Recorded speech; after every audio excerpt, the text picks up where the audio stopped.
Mm-mm, mm-mm. Mm.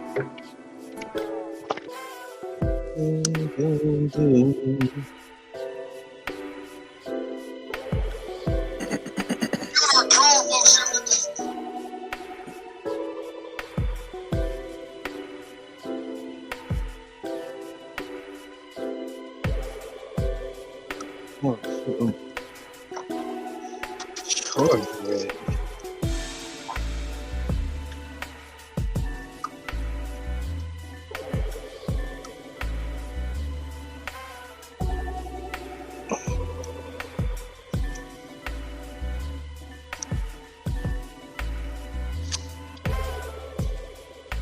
We got 10 seconds. I like that. Oh shit, that was a quick 40 seconds. And like, man, I was about to hit him. we I was are. about to hit him with it. I was loading it up. Hey, shout out to the gang. But again, welcome back to Unpacked. And what's the show without the real intro?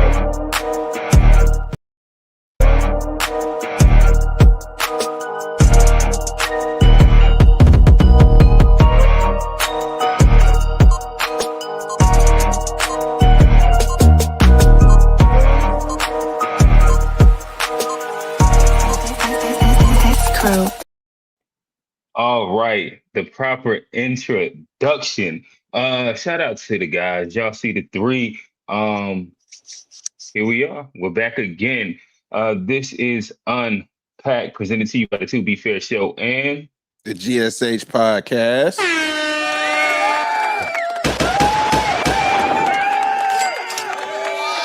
It doesn't matter how you feel. even you. Even you. And sometimes you could include what some may call the boy, some might call the Canadian tether, some might call Memphis's most beloved. Um, but Canadian nonetheless, flipper. his newest moniker has been Iceman.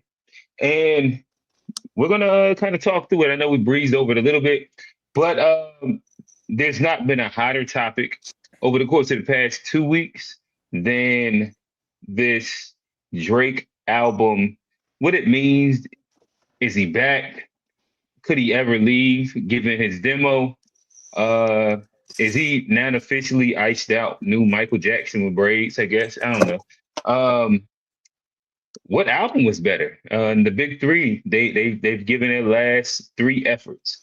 GNX, the off season. What's the Iceman? And yeah, again, fellas, before we get I thought into it was the all of fall those off. I things, thought it was the Fall fall off. off. Yeah, he said off season. Fall I just off. let thank you. I just let it I just Thank you. I'm freestyling here. There's no written notes. I'm just getting the shit off. But with that said, again, y'all see the guys. We're -1 right now. Africa's favorite. But y'all see the two horsemen, three if you include me. G, talk to him. What's good, everybody? It's G, host of the GSH podcast, where we focus on family, friends, finances, freedom, and our future.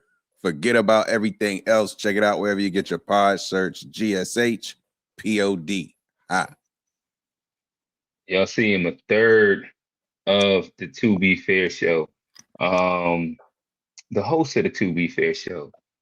I think he just put in his pink slip at the intersection. I don't know. Johnny be Johnny. Shout out to the guy, Rock Hill's favorite. Hey, Charlotte too. What's going on, brother? What up? What up? What up? What up? Hey, He glad to said he be was back. born in Charlotte. Yeah, you can check the birth certificate, man. I got it on there. But glad to be back. We got another good topic up there. Iceman album of the year. We'll see. But Manish on the beat. Shebang. All right. Yeah. With that said, fellas, I guess we got a quick second for a few icebreakers. There's been a couple competing narratives. One might say another Canadian that's trying to go win a chip. and he's being, stood in the way, metaphorically and literally by another foreign. He might be a Frenchman. What is y'all thoughts? The Knicks have made it. The Garden is going crazy. First New York finals since Marcus Camby and the Candy Man. Well, he was the Camby Man. I don't know. What did y'all thought? Sprewell and all them boys. Hey, Orange and Blue Skies. Marcus Houston. Marcus Allen Houston and Marcus Allen Camby. Houston. Good God, that was crazy. I forgot about him. John Starks and the boys. Hey, like I ain't a John Starks wasn't on that team. Yeah, Starks was earlier. Yeah. Oh, the 96 team. Okay, I ain't know. Okay. But I was a young boy. I was a young boy back then. But I ain't a Knick fan, but I am a fan of Knick fans. Like it's funny. It's amazing to watch them turn up New York. I ain't even mad at them. They didn't have a long run. They didn't, they ain't as bad as like Cowboy fans or nothing. So I'm happy for them. As a Laker fan, I done had my glory days, and so I don't mind watching somebody else, celebrate. And New York's a fun city, so it's cool to watch them, have fun. Orange and Blue Skies, baby. All right. There's 3 left. Who you taking, Johnny? Give me the that's a tough one. Give me Thunder though. I'll be safe. Give me the Thunder. That's the safe one. I wanted the Spurs to win, but the Thunder is a good one. Thunder in 6. All right. G. Yeah, man. I agree with what Johnny said about the fans, because they out there wilding. They really going crazy. But if I'm looking at everything, the series, emotion, I prefer anybody but Shea get this ring. That's just my honest. That's kind of wild. Yeah. Why not Shea? That's crazy. I'm okay with that. Why not? I'm okay with that. At the end of the day, I feel like, some people didn't want Nash to get back-to-back MVPs, for example, right? Like, I just feel like he's Canadian also.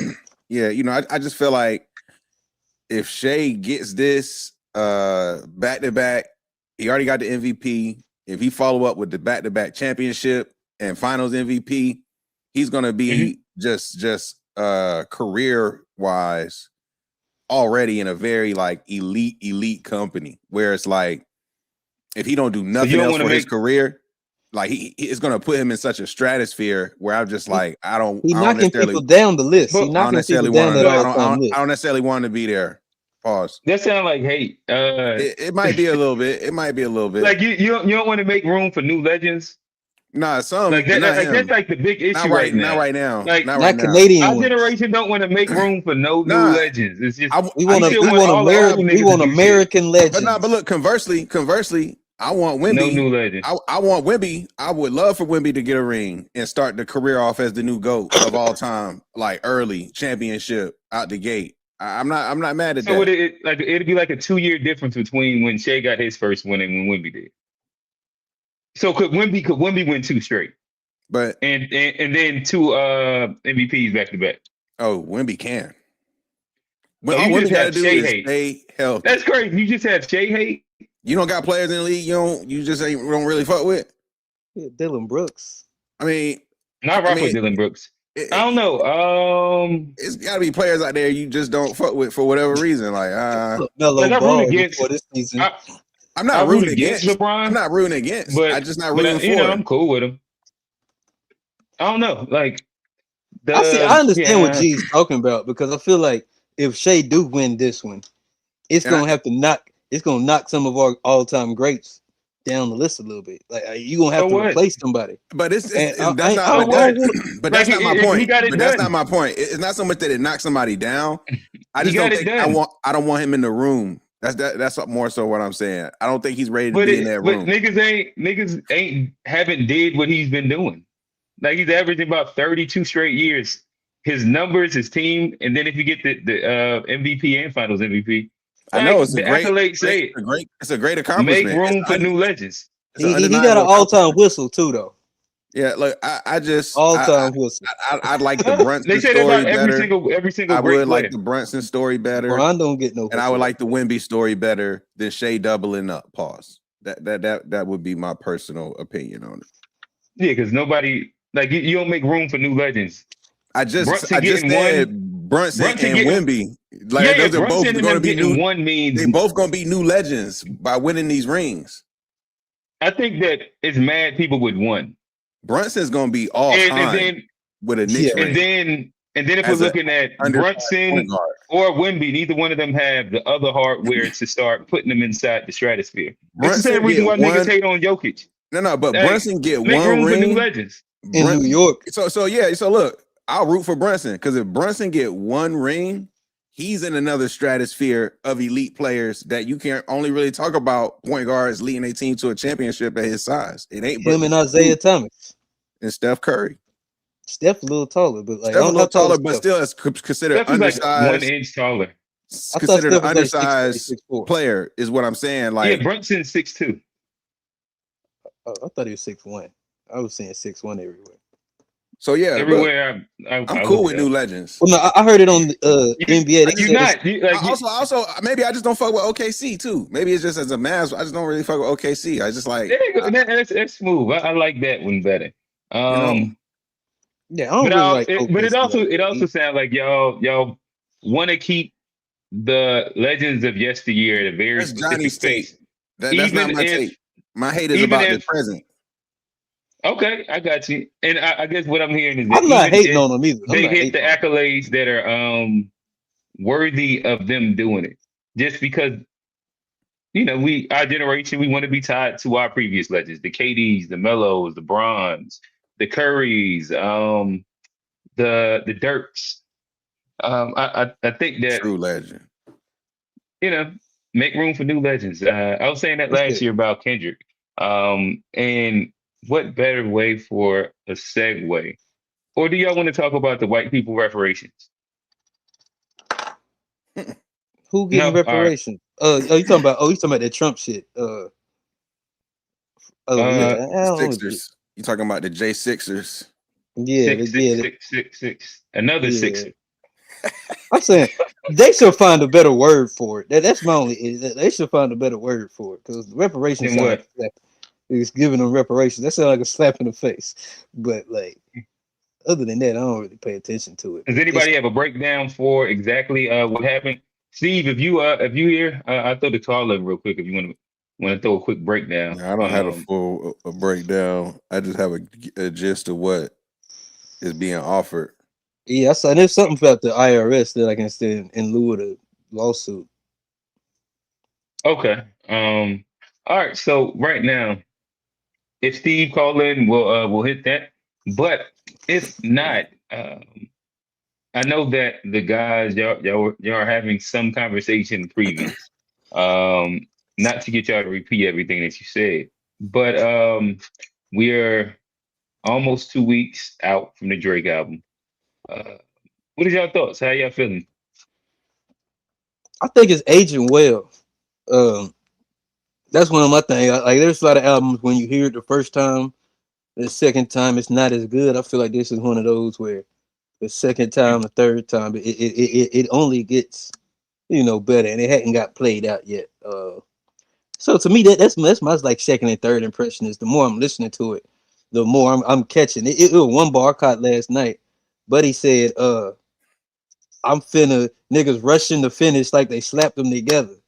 I was like, that's a bar. I ain't catch that the first time, but Russia and Finland right next to each other on the map. But like, so it's a lot of little bars you got to catch. Say the bar again. Niggas rushing to finish like they slapped them together. Russian, Finland. Like, to me, that one I ain't catch it on that first listen. I don't know. I ain't catch it on the first listen. That's not a good bar. I'm like Russian and Finnish, and then Russia, Finland. They right next to it. I like that one. But it's a lot of a few of them. You rolling with that bar? I don't even understand it still. Finnish people are called Finnish. Russian people called Russian. If you look at Russian, Finland, they right beside it. They neighbors on the map. Okay, so say the bar again. They're Russian to finish, like they slapped it. They talking about somebody rushing the album. They rushing to finish like they slapped it together. Oh, that's a bar. That's a bar. I don't understand how that's a good bar. It That's might a be bar. That's a Russian bar. to finish. Russian It's to just not a finish. good bar. That's a Steve, is that bar. a good? Is that a good? Is that a How solid you bar, like Steve? I don't even see how like it just seems so stretched that it hurts. yeah, Russian to finish. Pause, Q. Oh yeah, that is Phrasing like a motherfucker, bro.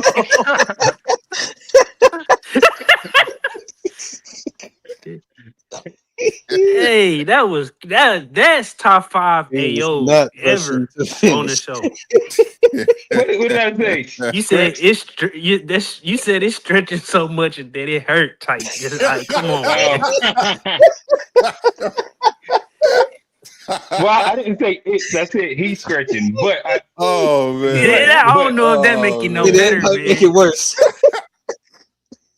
oh yeah, I guess that's so. funny. All right, I'll take That's it. But funny. pause also. Whoa, But whoa. yeah.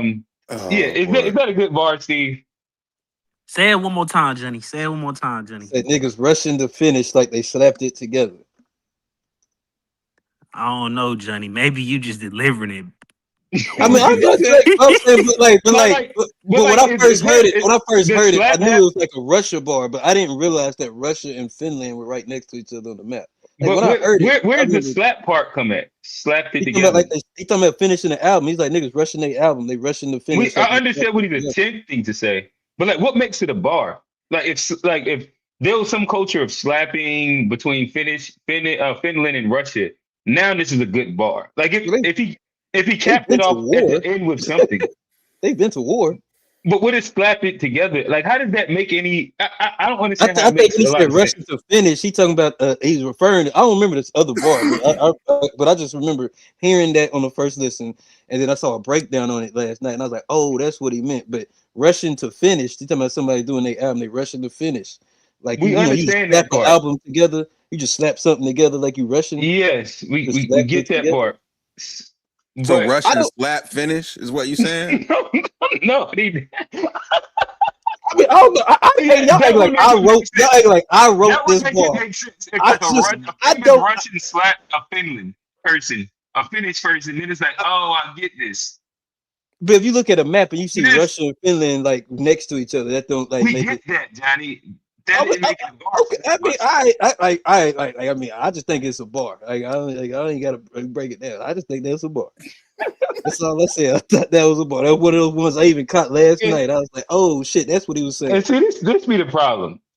Niggas listen to a breakdown and just think everything fired. But that shit, it don't even make sense. And that's my problem with never mind. I don't have a lot of, well, no, I do got a problem with some Drake fans.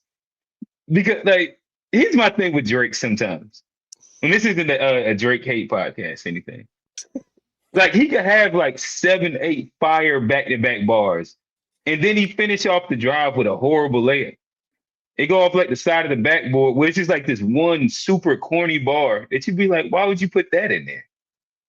And to me, that seems like one of those ones. I think all rappers do that. Because I mean, J. Cole will do that. Like J. Cole will do it sometimes.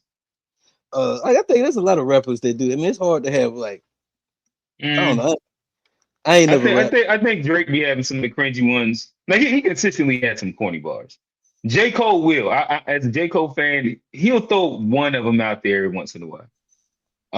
But I think it's a lot of rappers that don't just have like these brassfully corny ass bars. Where it's like, that's bad. But I get it. The attempt is like making a good joke. That's part of his. It's like making a good joke. That's sometimes part of his you're gonna land and it be bad, but brand. That's part of his brand is slightly corny. You know, he plays into that character, if you will. Like, yeah. But that's true. But I think when it comes to the project overall, I agree with a lot of what you said, Johnny. I think it does age well, gets better with more spins. Originally, when we talked about it last week, I think I said like a 7.5 to an 8 out of 10. Now, after listening to it, like I said, I do think there are a few songs that I could just, easily skip. I don't need, but overall, it's some bangers on there that's just gonna ring. Pause. Like it's some undeniable joint. So I bumped that up now to like I think it's a solid 8.5 for me out of 10. Like I think it's a solid 8.5 out of 10. Got the replay value. This is my thing about the Cole project. Well, let me not get into that because I'm sure we're gonna talk about that later. Yeah, but, I was gonna say what but yeah, I was gonna say because I originally had it at 8.3, if I'm not mistaken, on first listen. Now I probably go 8.5, 8.7 up there. I don't think it's like I say, I don't think it's necessarily a classic, but it's a very good project. And I was even talking to my homeboy about this the other day. I think it's probably his best project since CLB certified, and I think it might even got even certified before Lover Boy then, beat. it got that Yeah, in my opinion. it Like got that. So it would be the like you talking about you going back towards what like I think it's better than Scorpion. that's the thing. I'm not really a big Drake album fan like that. I don't recall listening to a lot of Drake albums where I'm like, man, these albums are so great, but they'll have like some slaps on them. You know what I'm saying? But you know, he usually make these albums that's a bunch of stuff that I don't necessarily the type of music I want to hear. But what I like about Iceman is it feels like he focused on that audience specifically. That is the audience that I want to hear say the type of music that he makes. Where as he gave the other people those other albums, he was like, you know what, Iceman, I'm gonna make sure this one right here.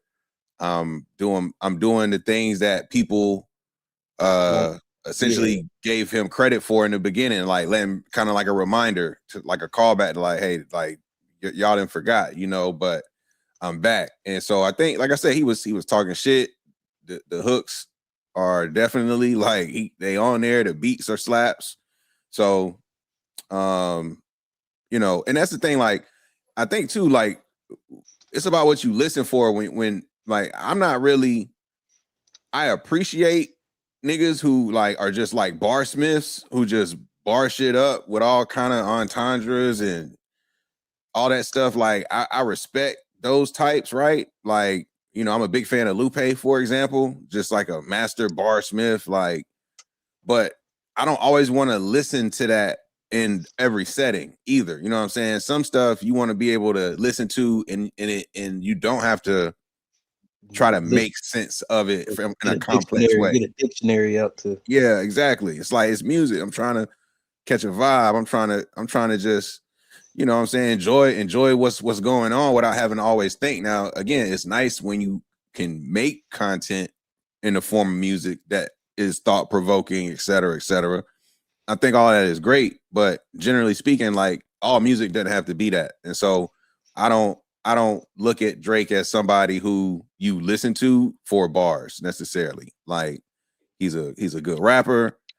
He's got great melodies, and he's gonna give you hooks, and he's gonna give you those quotable bars that you're gonna hear on social media, and people are gonna be quoting and shit like that. So, you know, that's what he's kind of always been. He's always been kind of corny. You saw the little KD commercial. Y'all saw his like playing into the corny shit, being a yes man for KD.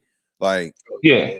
I mean, you know, it's just his character, well, man. We'll get into it, and like that also is the part where some of the music become hard to digest, just when it comes down to the authenticity factor of some of the things that he says and does. God damn, I'll be right back, fellas. But where was I at? Who's that? I wanted to go back. I ain't necessarily agree with what he just said, but he just hopped in. He said sprinkle some bull, and then hopped out. I was like, God, no. Like I was like, I don't agree with that. Like I don't necessarily agree with that. Because like on authenticity, I think this is probably the most like authentic or vulnerable we've seen Drake. And like I don't necessarily think that's a fair criticism now, because like he tried to show you like he talked about growth and maturity, and like, you know, I might have made a few mistakes, but still fuck y'all niggas. And I feel like overall he did a good, like, what's it called, like the campaign. He did a good job of like telling his side of the story. And I think his angle, I think he had a good angle on it, where it was like, look, I'm me, I've been here, I've been doing it. I had a little, a rough patch. He even said, he said that was like one of the roughest times. And I think to see a man like to admit to the L, to like kind of take your L in stride and then come back and be like, but I'm still him. I think that's an honorable thing, and I think it shows like, in this generation, people scared to take them L's. I think there's a lot of people on social media and with everything. I think people are scared to get up there and just, face a L. I think that's what he did pretty good on this one, and yeah, he bounced back. He definitely bounced back to me. And like you said, on the Iceman, I think he did it specific and very intentionally. He gave us Iceman. He just gave us everything that we needed on the Iceman, and he ain't put no fluff on it. And then Yeah. you got the Maid of Honor and the Habibi. That if normally he would have tried to incorporate all three of those All of it in one project. into one album, and we probably would have been up here talking about, well, it's that, but I think he did a good job of making the first one cohesive, and then he gave us two extra ones to just all the fillers. Yeah. So to me, I think it is very executed very well for sure. Yeah. Look, man, I actually agree with a lot of what you're saying, because I mean I see it similarly. Like I said too, it's like, what more could Drake have really done when you look at the reality of what he was up against dropping the project? He just could have slapped Kendrick. That's Like, the only other thing. he literally got a whole like bunch of fans with loud voices, relationships in the industry, people waiting for him to fail, waiting for him to just drop some mid, to not get that. So like basically saying, oh, he's just, Lucian's son, Lucian baby, or whatever they were saying. Like basically like he's the machine. Like, and he literally, from what I understand with this album, is like everything was financed by him. No money from the label. Produce all the content visually, and even said, I'm not submitting that mug for Grammys. And the label mad at him for that. And they're gonna try to make him submit the album as well. So it's like he's really playing a different game against. I know he ain't submitted for Grammys. That's a he had a bar on the project where he was like, I'm not even gonna submit this. Like, I don't need anything from y'all, is what he's saying. He like is really he's really saying to not just the niggas that was hating on him in the battle, he's also saying to the larger industry as a whole, from a business perspective, I don't need your Grammys. I don't need your label. I can do everything on my own because I got paper. I'm rich. I got bitches. And I'm going to keep doing toxic shit with women. Like, he's doubling down. You know what I'm saying? Like, he's and at the same time, he's like, man, I got some growing up to do, but I'm still getting to these bitches, man. I'm still out here. Yeah. Damn, I forgot. I was about to rebuttal on something, but damn, where was I at? I don't think it's a classic though, TBI. I don't. Yeah, no, it's not a classic at all. It's very good. But I wouldn't necessarily put it on the classic. What was you just talking about right before you got to Lucian? Cause I feel like, damn, I had something. It was on the tip of my tongue. Pause. But. Shit. I mean, Drake. If I was him, he got a right to be upset, because you got to think about is as much successful as has he been. He's had all of that money. The money he did make, it was touched by 3 dudes before it got to him. So it's like, yeah, I would get to a point too eventually where, like, because he had, in essence, Drake had a bad deal. He got a bad deal from the. Even though we see he made a lot of money in the grand scheme of things, them people made way much more money off Drake. I mean, it's not even close. I mean, you seen the same thing with Taylor Swift though, before she made her break away from, the previous dude who owned all her music. I think eventually, once you get to a point where you got the type of fandom that he got, like Drake got fans before he Drake. So I think it's very hard for them type of people just to say the label created them. Like his fan base just followed him from Degrassi, young women, and they just grew up with him the whole time.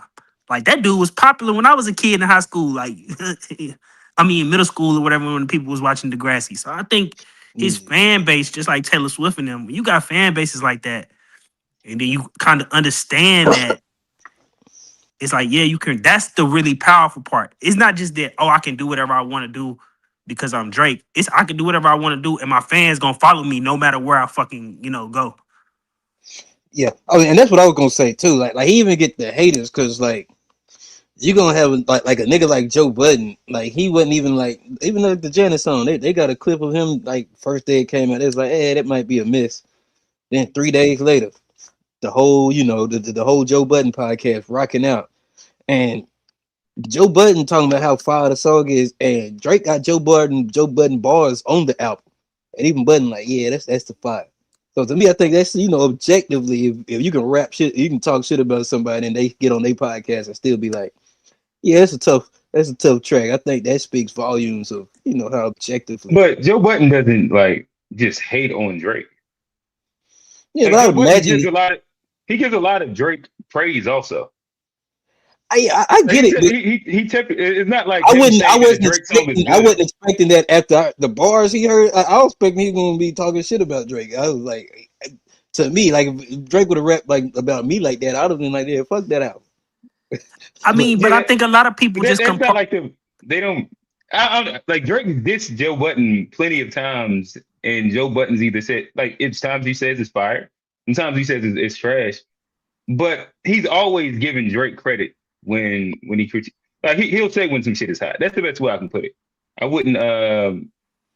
But go ahead, Steve. You was about to say Drake something. got a lane that Joe Budden like, and when Drake stays in that lane, he on more than one occasion will give him his credit. I think That's the they was easiest taking way to put it. they Yeah. was taking some issues with some of his like type of stuff he was, the content on like some of the Scorpion and And some other of the party albums records that he made. where he trying to Yeah. make Toronto sound like it's the South Side of Chicago or some type of stuff. I think that's where a lot of people's like, okay, Drake, that's not what we listen to you.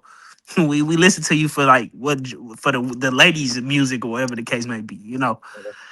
And then the question But would that's be his. like Drake be having misses a lot too though. He has makes, but he has a lot of misses too.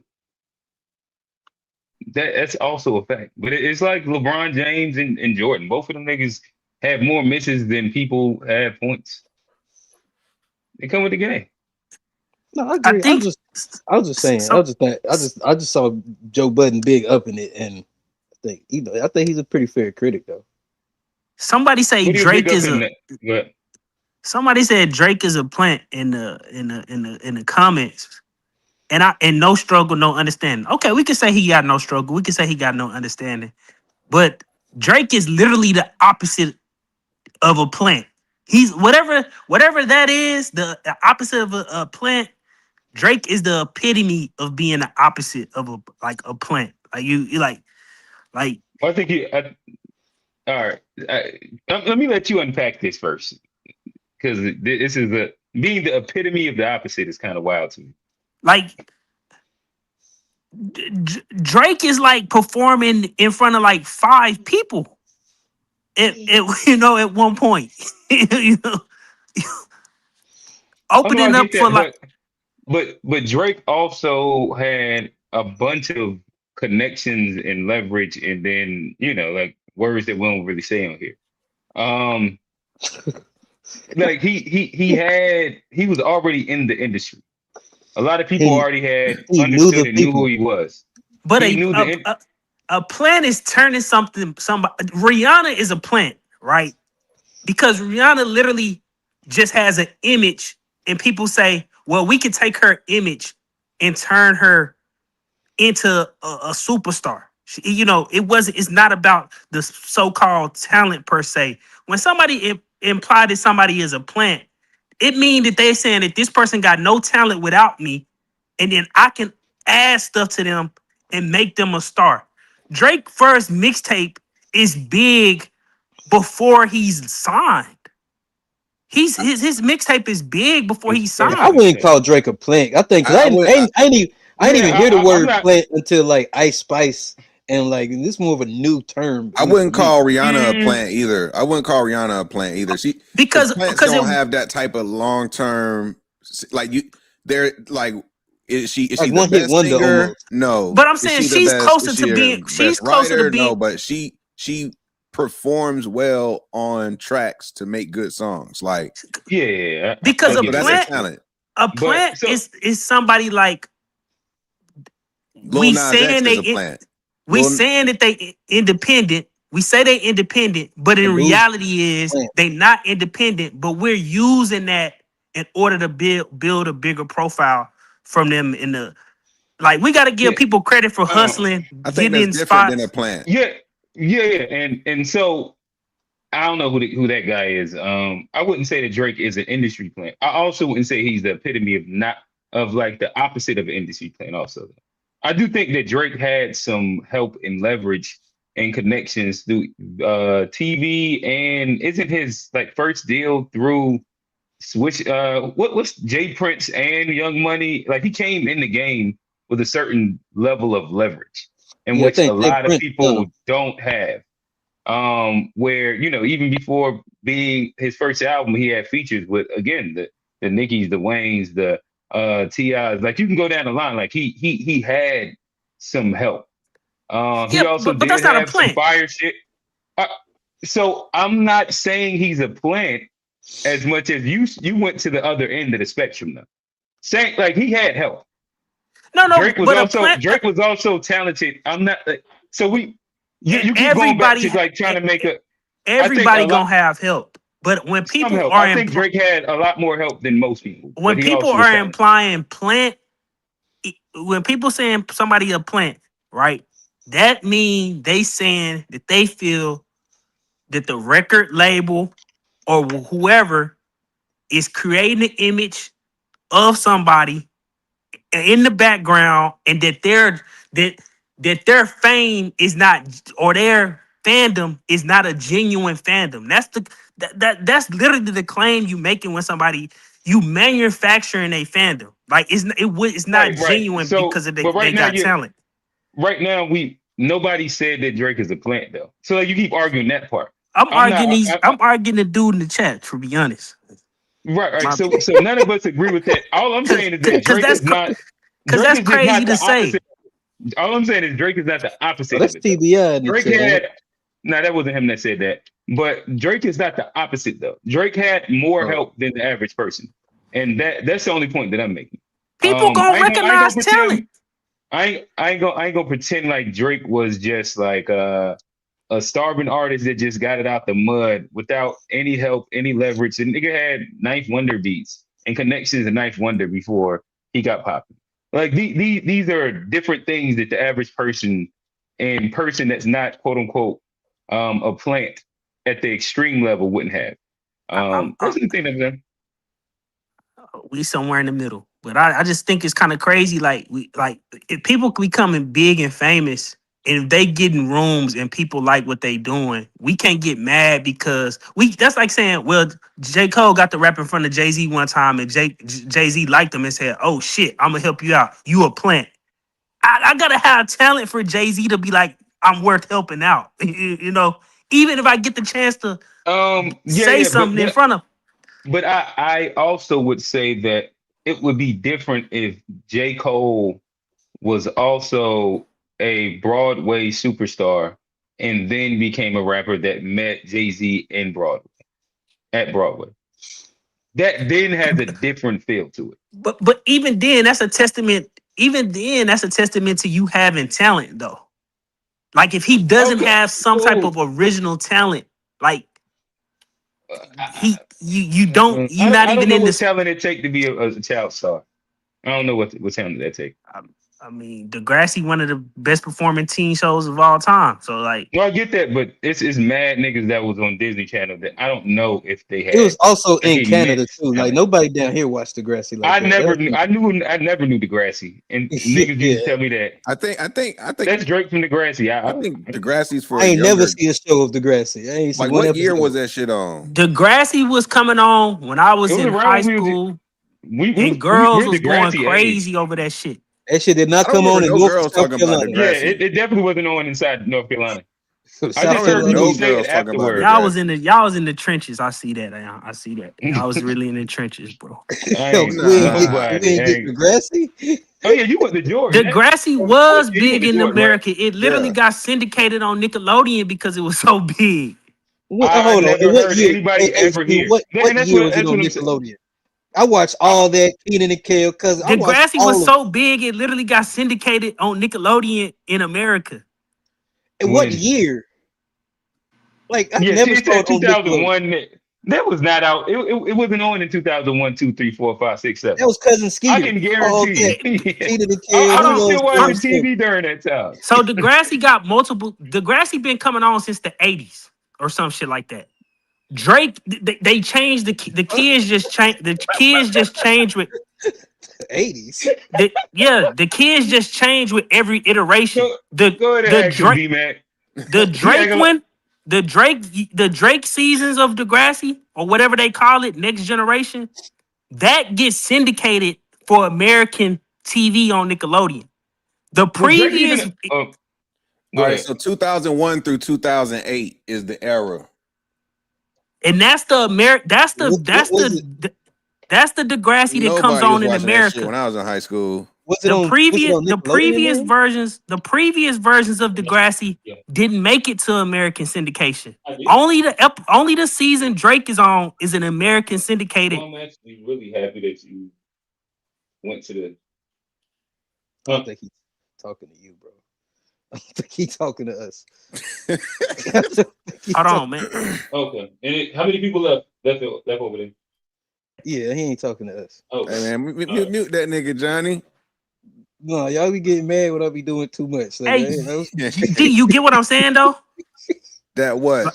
Like Degrassi, the 2001, 2008 version of Degrassi it's like, so they got maybe Degrassi, it's Oh, called damn. like Degrassi New Yeah, sounds Generation. great. It's called I used to Degrassi did that this, when I that, and the was other. leaving, coming back in. Oh, That's it's why I like the did that. Power Rangers. And so the version of Degrassi that had Drake in it was the version that Yeah. got Okay. All syndicated right. to come to America and All right. was shown on That's good. Nickelodeon. It had American syndication on Nickelodeon. And then even once Drake left Degrassi and they came out with a new iteration of it, because it was so popular, Nickelodeon kept it for a while until, Degrassi stopped coming on, basically. Hey, somebody talking freaky in the chat. Steve got him, boy. Ain't, Look at it. ain't, ain't no way Steve still trying to convince y'all that Degrassi was Hey, good. look, I was from the suburbs. They ain't even show that shit down here in Rock Hill. Bruh, nobody ever talks about that. I don't Never. listen. Steve acting like he from Memphis. I ain't gonna lie to you. Nah, Like, bro. I ain't like that, bro. I ain't like that. Come on, don't put Yeah, that that must be smut a on my name. we had that all must have the been a extra channels, and California I couldn't show. find Degrassi. I had all the extra Never, channels, HBO, never. That Showtime. We shit still never ain't made had anybody Degrassi. talk. I just remember people referring to it after he got famous, and I was like, oh, all right. I guess. And yeah, it never meant anything to me. But uh, saying all that to say, all right, have we gotten to the point? And we're going to go down a lot more of the actual conversation, which would be, is Drake the perfect symbol of the modern culture? We could talk about the fame, the identity crises, victimhood, branding, the attention economy, the performative identity, masculinity. Um, yeah, it's a bunch of things that we can get into when it comes down to Drake. But to wrap it up, the big three, they all dropped one. If y'all was to rank them 1 to 3, we only 2 weeks in. Where do y'all put it? I'm gonna go right now. I'm gonna put it number 2. I still got Fall Off number 1. I got this number 2 and GNX 3.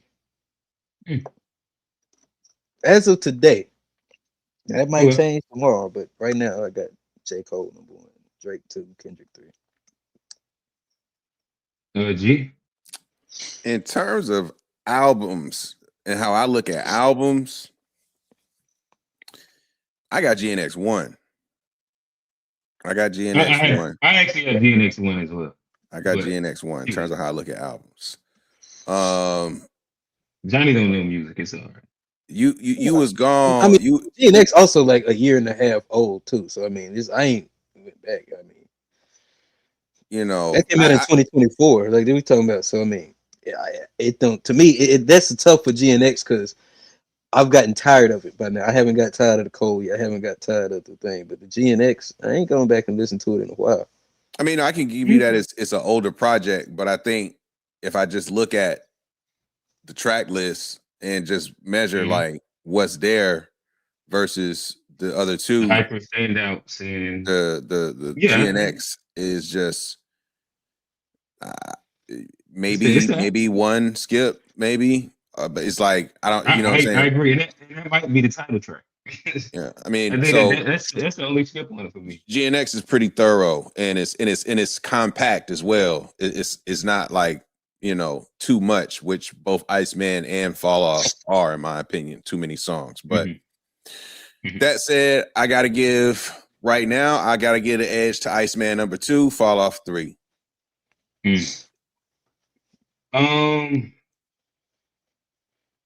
I follow G's pretty much. Yeah, I think I follow G's list pretty much. GNX to me, when I go back to it, it's just they're just really, really standout records on it that I could just remember the feeling when I first heard it, and it gave me the woos to get up out your seats and shit like that. So when you look at, let me see if I can find some of these. Like Whacked Out Murals, I still run it. I ain't gonna lie to you, I still run it. Squabble Up is old as hell now, so I don't really play it, but when it runs, I let it run. It's a joint. Yeah, Luther, we know it. Man in the Garden was another one of them standouts. Like I Want It All, the whole Nas flip, it was one. Okay. Turn the TV off. That was one. But then right before that, Reincarnated is one. Like hearing him go through that and then doing the whole little devil flip, it was interesting. I'm trying to see what are some other big. And the production was like, it was where it needed to be. Yeah, the highs on that is a lot higher.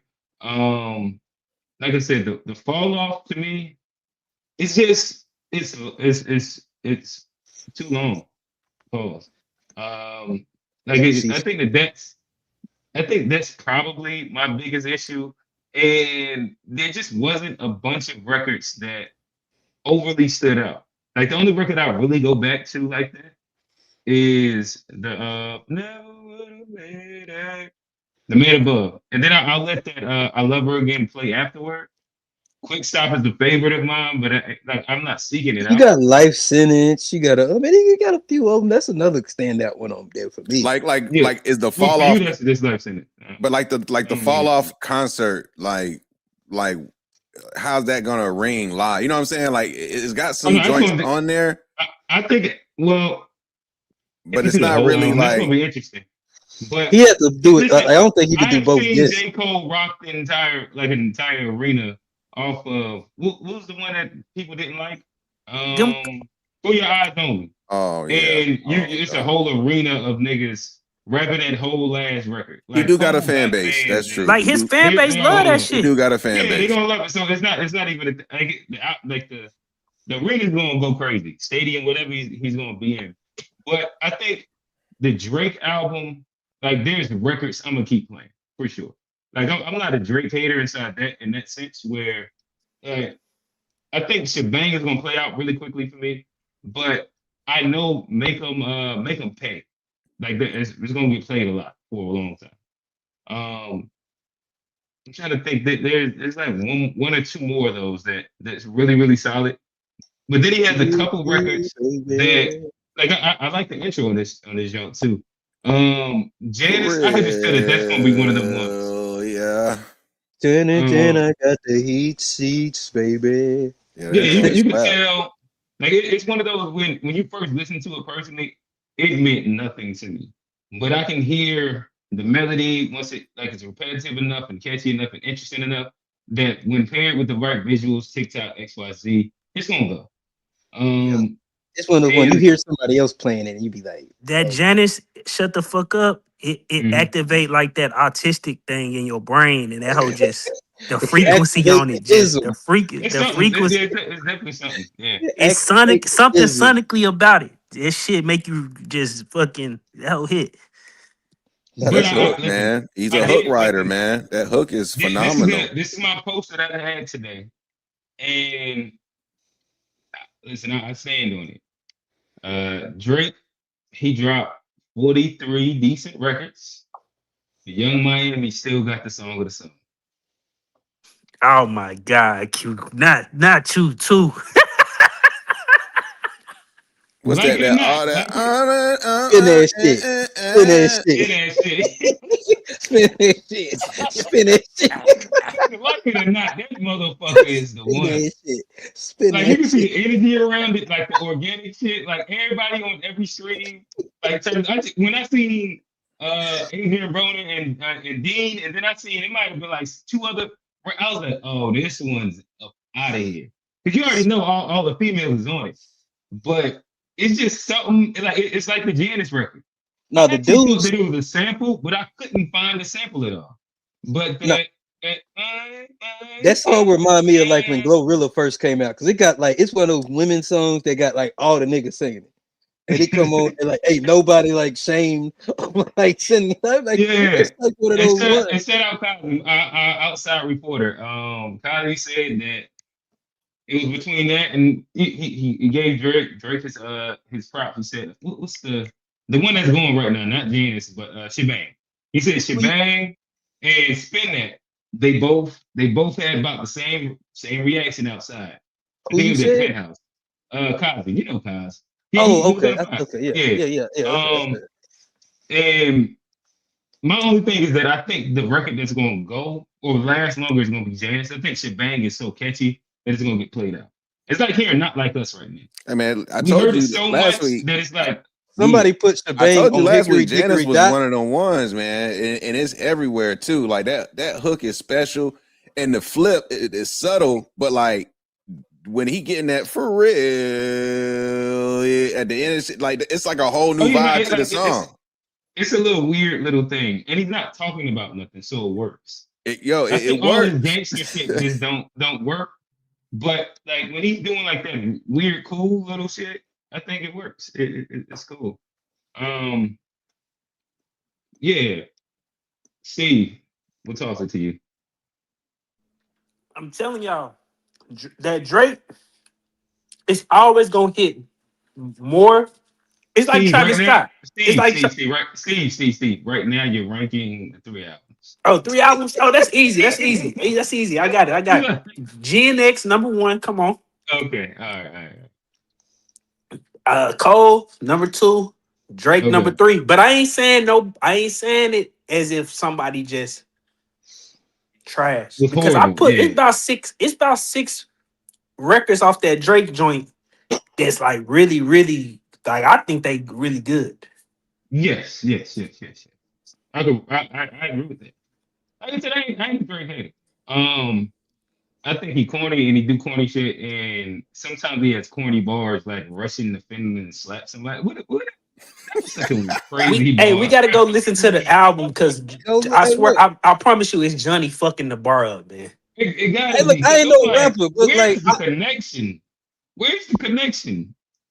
hey look, Uh, I like geography. I know where Russia and Finland is. Or maybe y'all don't. I hey like Johnny, geography. you explained that part of the bar 7 times.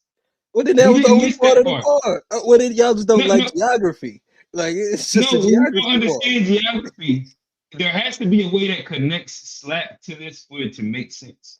He was talking about people rushing their album out. He said rushing to finish like they slapped it. Like God, dog, like it ain't that hard. Like y'all they act like he's speaking Canadian or something. See, it's not that it's hard, it's that it's bad. Because it's missing the part that makes a bar good. That's what like I'm saying. I think that that's what everybody else is reading is that the connecting part that makes the metaphor really good, it misses that. Everybody understands the Russian, Finland, Russian, Okay, well, Finnish. I go Like get we the all first get part that. of the bar. Like I don't know the other part of the bar, but I'm sure there's another line that brings it all together. I just heard the two countries, and I was like, oh. And I remember hearing it when I first, and I couldn't catch it, and then I saw the breakdown. I was like, oh, that's what he was trying to say. So it's just like one of those double. It was like just a more layered bar than I knew at first when I first heard it. It ain't like damn. Say the bar one more time, Johnny. Say the I bar one more don't know the time. bar. I done said it like 10,000 times. I don't even want to say it no more. I don't even want to say it. Can we He find said, a clip of nigga, the nigga explaining it before we end the show? Can we Yes, yeah, can we I'm do gonna do look that? that. for it. I'm Do gonna look that for it. Can we This do I'm gonna that? nigga, look this for it. nigga Russian to finish his album like they slapped it together. Because I thought That, Kendrick fans was crazy breaking down bars that don't mean shit into making it triple entendres that just yeah, it's like this one's a new one. Russian to Bro, finish. it I, just s- gets like a bad one. I But like saw a you can't dude. have five bars. Like the whole suited or not, Windsor tie, that whole scheme, like that's fire. I was Yeah. like, oh, I see what you did there. Like he had some fire He shit got there. he got a few of those types of whatever style you call that throughout the project. Like Yeah. almost like intentionally, he was like, "I'm gonna show y'all how nice I am with this Yeah, type of like I'm style." scheming. Yeah, Yeah, I like s- it's battle rap scheming. And that part is fire. And we understand that. It's when niggas throw out that shit that Johnny talking about. Like that's just a bad part. I see. Um I seen one the- where a dude said Drake got the first sextuple entendre, and I was like, "Yeah, y'all boys is reaching for real, bro." hey, shout out to my guy Django. Django been on the tear. He on like he doing a review of all 43 Drake records. And I'm like, God, to have the energy to do that is crazy. yeah, that's crazy. Yeah, like, it's crazy. My dog say, this is TBI giving us a couple quotes. He said, that shit like the bag that you take on the plane is a carry on. Like it's just not a, those be the ones that like you just don't gotta do that. He had a simple bar that was fire. I can't really remember it, but it was something about being on the plane and being in economy. No, he was And like, then if I'm lying, then I'm flying flying economy. economy. Then he's like, Yeah. and I not know who I see. He like, yeah, that shit was Yeah, fire. who's beside me? Yeah. Like that was a fire little run of how to Yeah, like do this shit. yeah, Because it's like you can do it, and when you do it, you got some catchy shit that's fly. But you ain't got to do the carry on. yeah. You The jump on the net economy to get shit love you a tennis was a ball. fly Yeah, line. like that. That's a bad. It's a bad. Like this is another bad. The You jump, craziest you bars jump on is the net on to get the love you a tennis ball.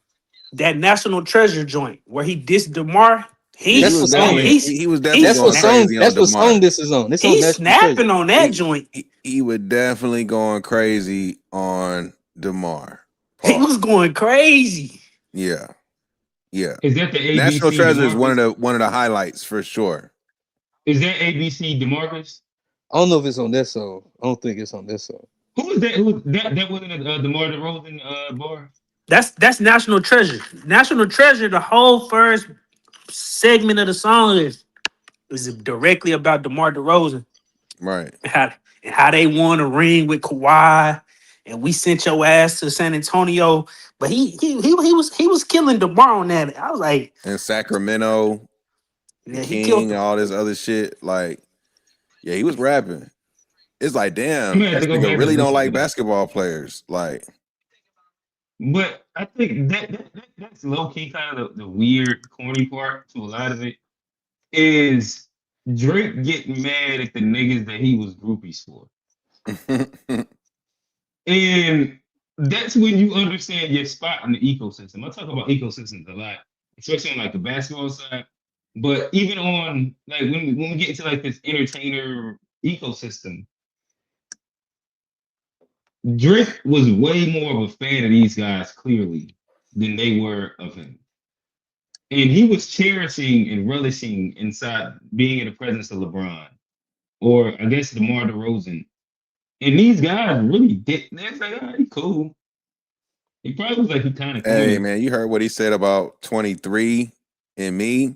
I'm a real nigga. He's not. What did he say? That was a bar too. Did you catch stop asking me about 23 and me it's not it. It's in my DNA. Yeah, I'm a real nigga and he's not. It's in my DNA. That's shit. That's was funny. Okay. The Russian to finish bar make much more sense now. Johnny just didn't do a good job of explaining it. Okay, I didn't, but it makes sense. I didn't. It's a hockey bar.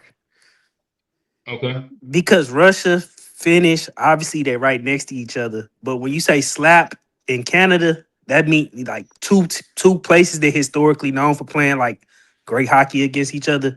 So it's not a crazy bar like Johnny making it, but like it make much more sense. Hey, look, it's still bad. The bottom line is if your bar is about Russian and Finnish hockey, it ain't a slap. Like that's not a bar. Like we don't give two fucks about. You nigga, your shit better say Gretzky, nigga. Somebody who goddamn was the Canadians relevance. You go bring us some hockey shit. Ovechkin, nigga. You better Ovechkin some shit, nigga. Crosby, that's a bar for the Canadians, obviously. Crosby. Like they slapped it together, like that's like a slang term for. It's too much of a reach. You got all right. See, first thing, hockey bars is crazy. It's a hockey bar because the whole first bar is about.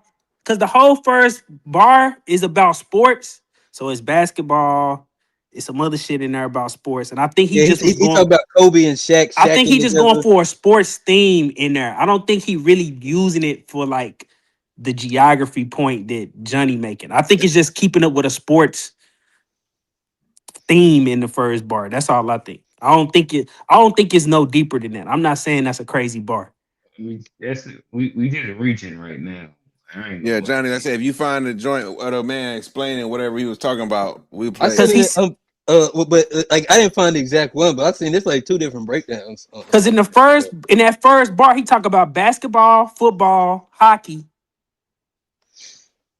He got a reference to sax. He got a reference to basketball. He make a reference to hockey. I just think he making sports references. Yeah, listen, you trying to find why it's hot. I'm not saying that's why it's hot. I'm just saying if that's what, from my interpretation of it, I'm just saying I think it's just it's more of a sports bar. If a bar is fire, you don't have to try and figure out why it's that hot. That's not true because there's many times where it's growing up, we didn't understand what the hell Lil Wayne was saying until we replayed that shit, and then we was over in Baca. No, but listen, that's different. When you understood the metaphor, you was like, "Oh, that's crazy." It still hasn't happened yet. Yeah, like, you understand the metaphor. Yeah, I just don't want it to happen. I said it. No, if it's not a good one, like Dirk had some fire ones on there. This just wasn't one of them. Like you could even say the TLC was a little bit better. With the you could almost push that close to a triple entendre, honestly. But let's see what this guy. I'm not saying this is. This probably why y'all be shacking together. Apple and Lita got habits together like couples vacation. They packing together like Russian to finish, just slapping together. They party like COVID, they'll catch it together. This is a good bar. Like couples vacation, they're packing together like Russian to finish. They'll slap it together. The charges like COVID. All right, we got chill. This is not good. Yeah, catch it together. That's no matter Rico. The stack of bars does make sense, but that focusing on that line ruins how good the song is. Exactly, that's what I'm saying. It's not a bar that's supposed to stand alone. As if we saying the whole. Johnny trying to make it seem like that bar is just. Y'all be shacking together. Apple and Lita got habits together like couples vacation. They packing together like Russian to finish, just slapping together. They party like COVID, they'll catch it together. R.I.P. Kobe, but y'all boys are broke. That's probably why y'all be shacking together. Kobe, Shaq together. They were That bar was kind of mid, but we're gonna keep a it rolling. duo. Okay, Shaqing together, you got it. living together. Capo and Lita got habits together, like couples vacation. They're packing together. Like guns. Couples pack together on a vacation, same suitcase. They're packing together, pew pew. Like rushing to finish, they'll slap it together. Like you're rushing to finish something. You're just going to slap it, just slap it together, get it done. Hold on. Like Russian to finish, Russia, Finland languages. Look where Russia and Finland are on a map. They're slapped together. R.I.P. Kobe, but y'all niggas broken. That's probably why y'all be shacking together. Capo and Lita got habits together like couples That white vacation. They Anglo packing together breakdown. like Russian to finish. Yeah, I don't like Buddy breakdown. Kobe, they'll catch you together. R.I.P. Kobe, but y'all boys are broken. It's a shame that this is who is breaking down bars on the internet. Fucking OVO Joe ho ass. OVO Joe. OVO ho. Johnny said more. So They must have heard wrong on the call. Oh, no, I couldn't remember. The first one was the one that I He mentioned. was a part of the team. We used to be planning our Mexico trip in the spring. We must have been dealing the spur of the moment. Cause why did we think you could get us a ring? Thinking about how you went home and fuck. wait, he did a Kawhi bar with DeRozan already, though, right? I think it's the same song. Like I think This that song. This that song. This is the No, same I thought he song. did one before this album. All right. They all I'm Cody gonna go threw back. him away. G-Pop sent us a real one from Dago, and next thing we knew we was doing parades. Fuck all you pussy man who could relate. Might just go take me a walk by the sea. They diss on the boy till they blue in the face. I put all the faces that's blue in the safe. I sent them a sack because I wanted you shipped to the king. Sacramento Kings. I'm glad D-Rose came home. Y'all didn't deserve him neither. Drake's like, bro, I threw him in the trash bin. Might just go take me a walk by the sea. They diss on the boy till they're blue in the face. Like a crip. But you didn't hear that from me. Don't stick around in the six. Hold on! Boy got her dip by the six. Run out the Well, yeah, I don't six. think this Just like is you gonna get to did. that. Why was TPS at my crib until you boy slid? It is what it is. Check signing is my king pushing out ink. I feel like a squid. Boy got You muted, G. You muted. That's one of the corny bars at work too. The Yeah, feeling that's squid. the ink Squid. feel like a squid, but the beat Yeah. is so crazy and the flow on that bitch. He was in the right, like he was floating on that joint. Now So that was a crazy one for me too when he threw that one at the end. I feel like a squid, and then niggas dancing with that bitch too. Like he put the emphasis on that bitch. That's what I'm saying. Like he knows this shit is comical. Like since that Hotline Bling shit. Like I think he intentionally does this shit because he knows that's what's gonna like create this type of shit. Like he doesn't mind being the butt of the joke. Okay. Then I think that it's cool to that he shouldn't get mad when people call him corny. As long as he doesn't do that, then yeah, to each his own. Johnny, do you have any other fire bars that he said? Not on that song. I think I'm done on that song. Y'all don't like my Okay. bars anyway. Stop I'm letting not- Johnny deliver bars, man. Hey man, I'm gonna drop a diss track on all these niggas, man. Fuck that. I'm putting my 16s out there, man. Give me 2 weeks. I'm dropping my like it. 16 on all these niggas. I like it. We about to start pod wars. You got to start dropping the diss records. All you pods. Niggas gonna have cryptic album art thumbnails and shit for the podcast. Listen, I already know where I'm gonna start at.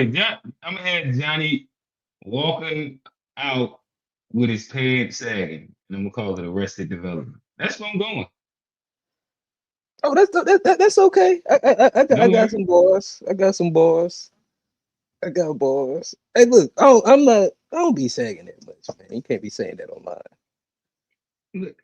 All right, you said don't say it online, so I ain't gonna give you the jokes that I give you in person all the time. This is nigga Johnny. All right, any other things before we get into? All right, so Steve, we actually did bring you up for a reason. Let's do a quick commercial break as we get into a little bit of like the real gist of what the To Be Fair show is, which is some commentary on political, political and current event things that are happening around the world. Oftentimes revolving around things and how they could and might impact Black people, FBAs, and Blacks across the diaspora. Steve, Yes. what's this thing that recently happened in the White House? They're calling it white reparations. So basically, the United States government has a what's called a judgment fund, and so Okay. it's a thing that always had existed. Like it always exists. It is just used to pay out settlements for people who feel like they've been wronged against the government. So say you win a case against the federal government, then they will pay you money out of that fund or whatever the case may be.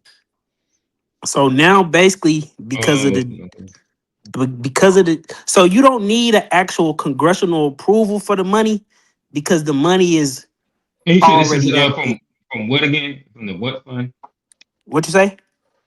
Where you said this money was this is a lot of money that's pretty much government payouts for whenever government do bad shit. What is it? What is it called? It's called a let me look up. It's called a hold on, let me tell you. It's called a judgment fund. Federal Okay. judgment fund. Okay. And so basically, they suing. It's like bringing a class action lawsuit against the federal government, and then they using the money from this fund to pay out people who bring up a case and saying that they owe whether it's legal fees or whatever type of money compensation for loss of salary because you was in jail or whatever the case may be. So everybody gonna go make their claim to this fund, and some controversy around it because regardless of how you feel about the case, people really went in there and like fucked up shit, beat up the police. It's irrelevant how you feel about it. They did it. Whatever the case may be. And I think we kind of had a discussion about it, or was trying to have a discussion about it in the Discord because we was like, well, why can't we just bring a class action lawsuit? We got a better claim than them anyway, and that's kind of Hmm. where the conversation devolved. Shout out to our TVI. TVI's in the chat. BMAC 5202. I think that and my thing, I was uninformed on pretty much the main thing. I did hear some touting of white reparations, and I was wondering if this would be seen as a win or a loss for the people that are pushing for precedents for reparation, like new precedents. I guess it's kind of like what the whole delineation thing is. From what I've understood from how people have talked about what they why they want to delineate, and then what they're going to present to make white people give them reparations. It's about establishing new precedents or using old precedents. Maybe this is like the Native American one, to actually get ruling inside, the American judicial system for reparations. Um, so I was wondering, was this something in which it sets a new precedent, or is this something where it kind of rubs in the face of like, and we could do this if we wanted to, we just don't care about y'all niggas.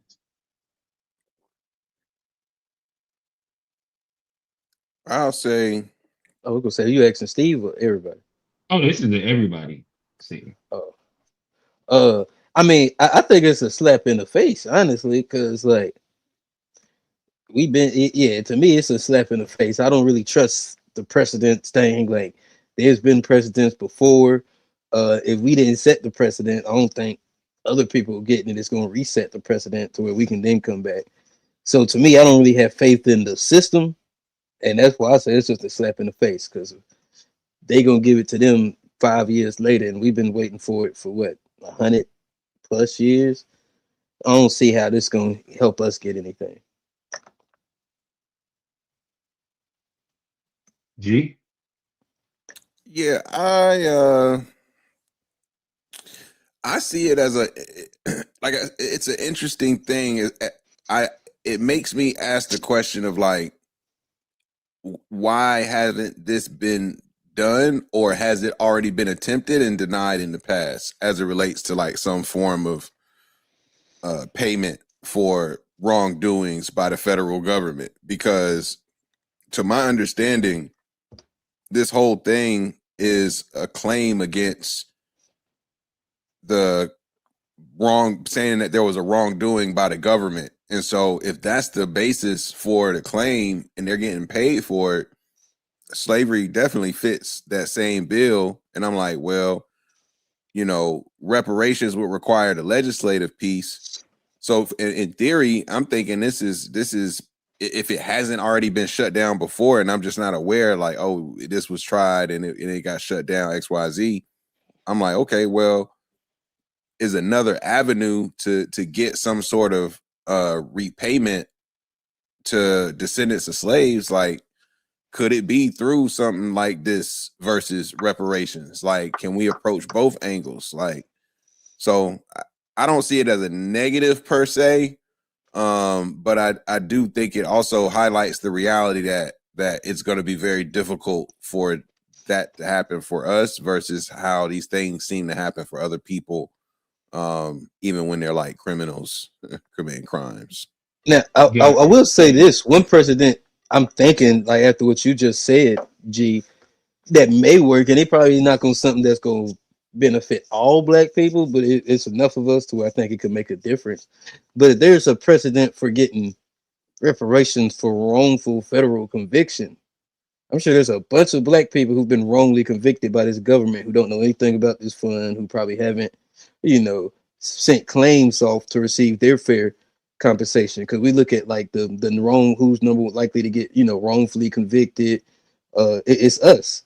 So I feel like if that's the precedent, where if it just take being wrongfully convicted by the federal judicial system, I feel like then black people, there's certain black people that do have a case to be able to put a claim in and potentially get some kind of payback for that.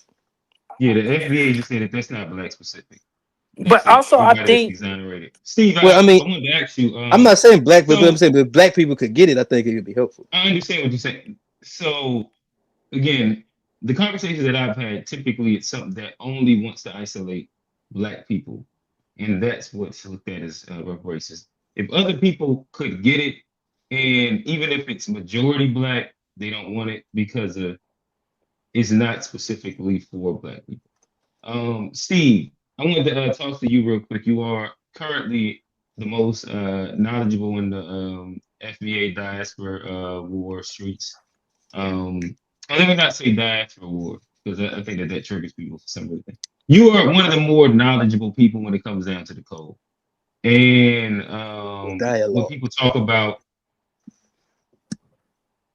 um, what are some of the precedents that are already set for reparations, so maybe I can understand. I mean, a lot of people point to Japanese reparations. Okay. You know, because Japanese reparations was paid out of this same fund, essentially. But in my opinion, and this not a this I think black people deserve reparations regardless. I don't think we should have to limit the scope of or anything. But historically, the scope of people who've been paid out of this fund is is is very limited to one event in time. So the Japanese reparations is for that one specific event. For the J6 thing, is for this one specific event. And I think maybe uh, people gonna have to. It wouldn't just be none. If I mean, it would be a lot of FBA people that wouldn't get reparations if we limited the scope. Not them Like for indigenous. example, my grandmother actually lived in the country in which they stole her tax dollars, and she didn't get the money. She didn't get any benefit from it. So like that person might qualify under reparations if we limit the scope, but the people after her who didn't directly have their tax dollars stole, they might not qualify, even though they FBA. Oh, you I talking about think like the that's descendant thing? exactly. I think that's kind of what the system is trying to get black people to do is to limit the scope on what we demand in reparations for. Like if we just said it's just gonna be for people who was born silent generation and boomers, I mean the claim is kind of easy. They tax dollars was stole. Like it is no argument about it. Mm. What about black people wrongly convicted? Could they be thrown in there too? Would that be Technically, you can if you could prove the federal government did it on racial claims, according to the according to the judgment fund. Mm. hmm, hmm, interesting? Hey, look, hey, that's a start. Like to me, I feel like I can see where like if that's the strategy, where this could give a little bit of hope.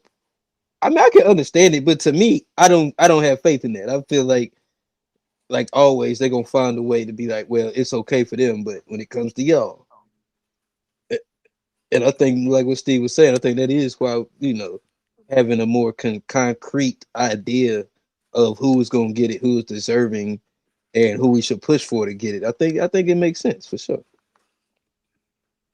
Gotcha. Gotcha. And saying all that to say, what is a better segue when talking about Jim Crow? And then I got Drake and blackface. All right, so That's a to bring crazy it, segue. it's right in That line. that's a great segue. Actually, that's great. That's grade A, man. Um, so yeah, as we speak about cultural reparations and Drake's impact on said culture, that does tend to be a one of those things that he struggled to stay away, and oftentimes it comes into uh, I don't know, like it just pushes to highlight what a lot of people look at as his performative identity and how he often changes who he is depending on what space he's in. Like when you hear him talk about the trophies beat and talk about getting the shorty low sample and hear him speak to who's in the room, it's like that sounds weird. Or when he's dropping the Versace verse and he's in the studio, it's like, there's something weird about this thing that's happening right here. But then you also hear him talk with all his like the mob ties guys from the six. I don't know what they call themselves.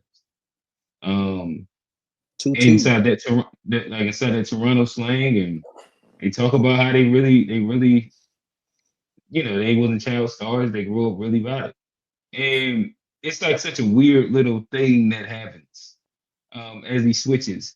So yeah, I don't know. I'll toss it out. What is your thoughts on that? The authenticity and the performative identity. I mean, I think code switching is something all black people do. Like, so I mean, I think people play a little bit too much into it because, like, as somebody who comes from like a suburban background and stuff, I kind of feel a little. I feel sympathy for him a little bit because it's like almost like the Carlton Banks. It's like it's like he ain't black enough, but I don't think you have to like do anything to be black. You are or you're not. And I think he comes from a different background than most of us, so he does things a little different. But I think it's a little unfair when people call him out on some of the performative stuff because we all code switch. We've all gone to a job and talked like they like them white folks want us to. We all come back home and loosen it up a little bit. Uh, so to me, I feel like it's a little unfair. I think he doesn't help himself because of like we've talked about some of the corny stuff. I don't think he does himself too many favors, but I think we do play on it a little too hard. He's a mixed guy. He's as black as he can be, and I don't think he's shown love to his Memphis ties. Fat Boy said he been around there, so I don't necessarily think that he's too inauthentic. I think he just come from a different background. We got the family reunion pictures to prove it, man. Correct. Yeah, Johnny sounds crazy to me. Well, yeah, it's not a TV. I don't think that when you wore blackface and you thought that, like, would you wear blackface? No, I wouldn't, but I'm from the South, so I understand it a So so lot how more. so Like so he's how from would Canada. Like I mean I'm not saying that like I'm the biggest fan of him, but I feel like as a fluent black kid, I feel like he is gonna be different than most of the black people from America because he comes from a different background than us. And I don't think we bring that into too much consideration when we talk about him being inauthentic or even This the is running. where I can't really shoot him bail on that. On that is that his dad is from Memphis and his family, and he would visit quote unquote his family in Memphis, and he say he got country cousins and shit. So in theory, like he, yeah, he's half Jewish and born and raised in Toronto or wherever the fuck he was, but he's got roots in the thing that he's making reference to. So there's really not an excuse for him on that one, in my opinion, because if you didn't know that was an issue, that's a problem. And if you're trying to defend it, is a problem. There's really no really no reason for him to be wearing blackface and doing that. Like it's just, why would you do that? And I forgot, I definitely did forget about the blackface, but I'm talking about especially more the Kendrick allegation. The blackface is unexcusable. I can't really, Yeah, but I also think that like that whole code switching, I think I don't know. This is my POV, is that be authentically whoever you are. And yeah, I mean, of course, like maybe you don't use certain words inside certain spaces. But for example, me, I grew up inside what a lot of people would call like inner city, whatever, Charlotte. At no point do you mistake me for a hood. It's just not like a part of anything that I present, because that wouldn't be authentically me. Even if I grew up inside those surroundings and I got brothers, cousins, X, Y, Z. Like Are you talking about currently, or are you talking about growing up? There ever been no point in your life where anybody got confused? You can ask anybody. Johnny said, "Nigga, I confuse you." No, I didn't say that. I didn't say that. Listen, I'm just saying, Johnny see me and I look like a fucking hipster. Like that. Like it's never been a time that anybody would attempt to confuse me, because that's not who I felt I authentically was. And I've just always authentically just attempted to be kind of like whatever the thing is that I was.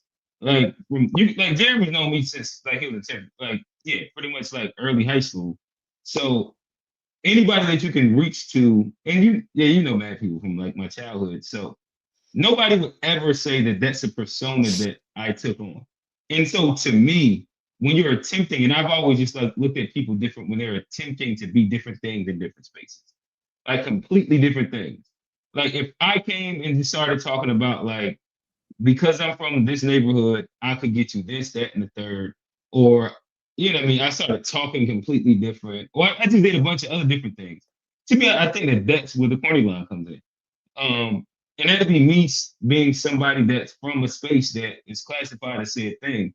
But when you're completely isolated from it, and then you make it your business to completely almost hop into actor form and cosplay a thing that you don't even have like experience. Like if you're going from talking like you're a Caribbean in Toronto to then like somebody from Memphis, and then the super nerdy white guy, and all of these are supposed to be like these real things. That's not code switching. I'm saying, but like even growing up, like I imagine when he was in Toronto with his mom, he act way differently than when you're in Memphis with your dad.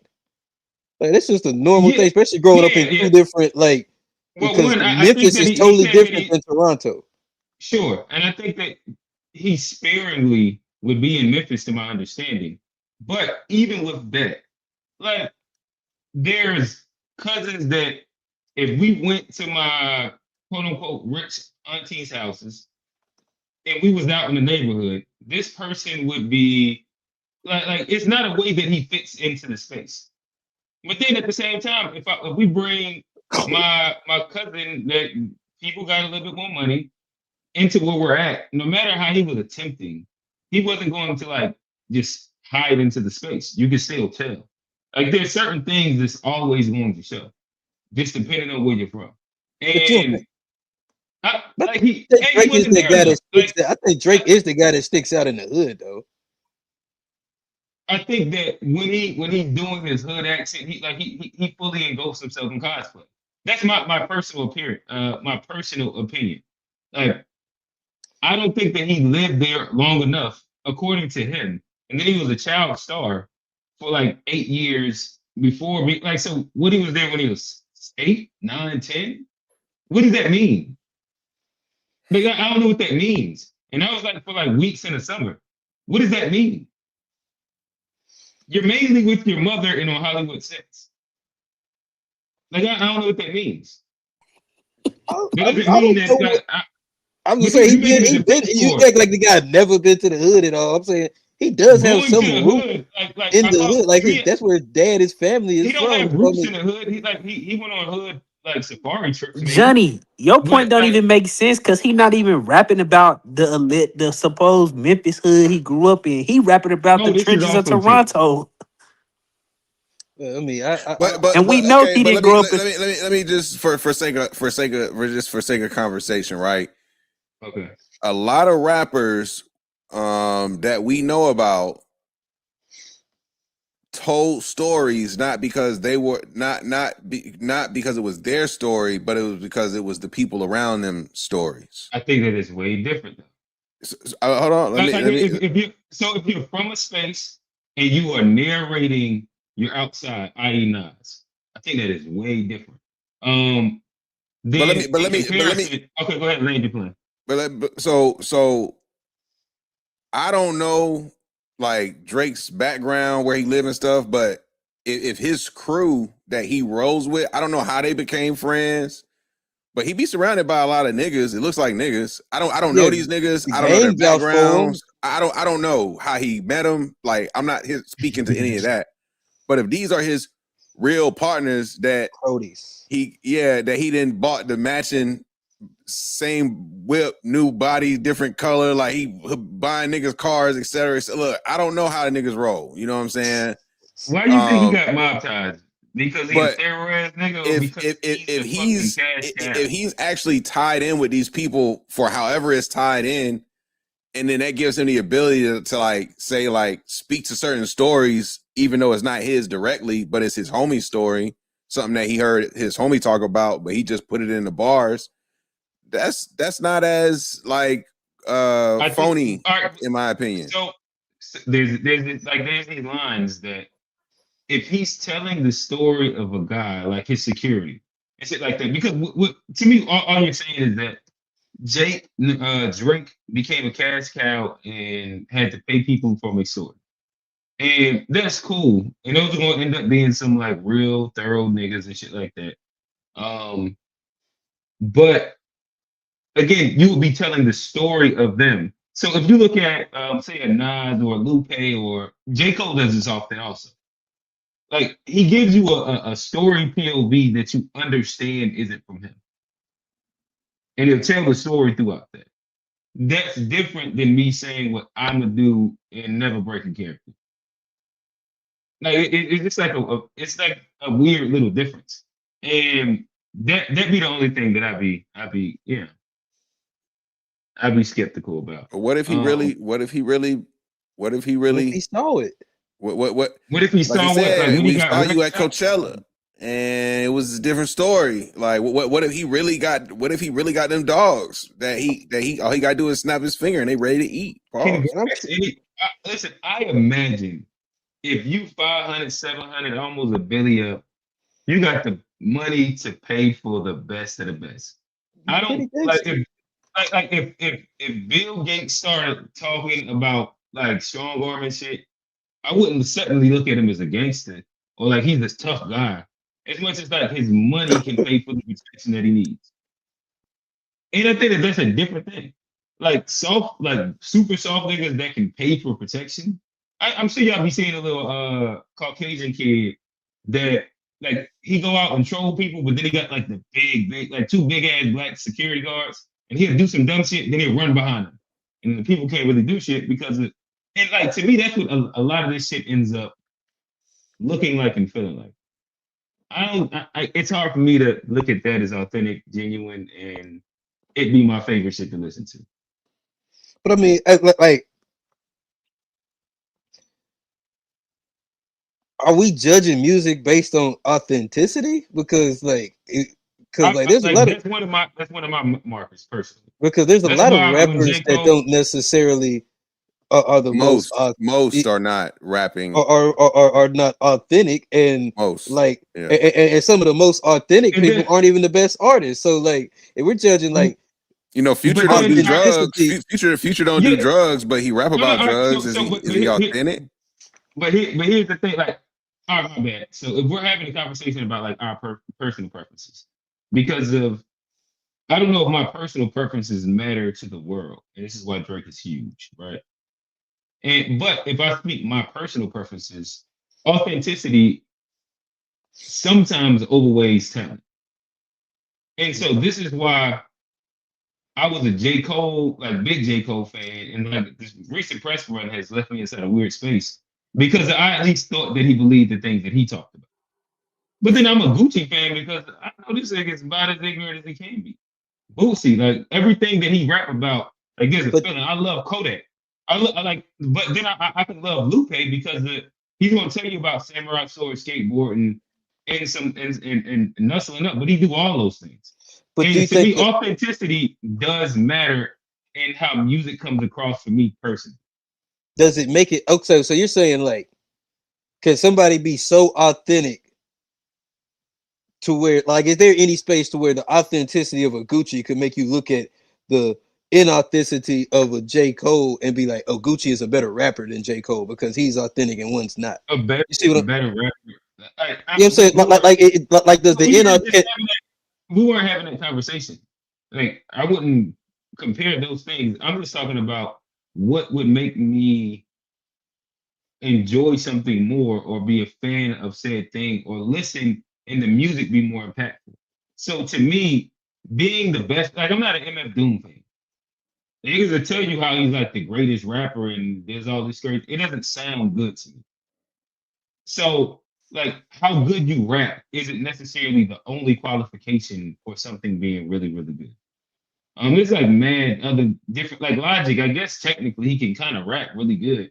It's like I don't care about it. So authenticity does matter because I don't think that J. Cole is the best rapper out of the big three. And but I also think that his story and what he told was authentic to my life experience, so I would enjoy it. so that's why you put And him up there.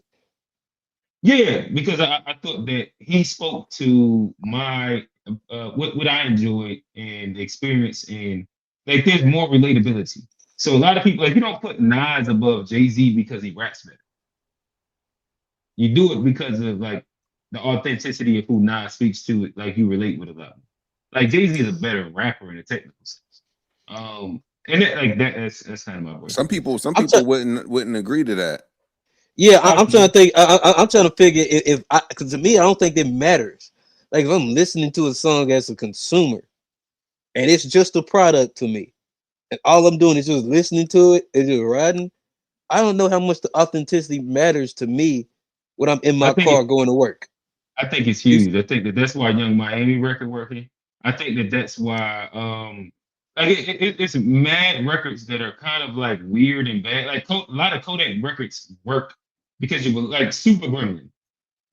The yeah, it's not a line, good song, but yeah, no, the line works yeah, I know because what you're of saying. we look at him as a fucking Super Gremlin. He said the perk was I fake, knew but the I perk ate was it. fake, but I still took it. Because I'm a and it's Like like, that's you authentic probably as hell. would. That's about as authentic as it gets. Like Like I feel young boy, he is the character who he is. Like when he's on and off camera, he's like this weird, but like kind of but to like me, inarticulate thing that all the no kids matter relate. how authentic a young boy is, I'm just not gonna get it. No matter how he could be the realest nigga in the universe.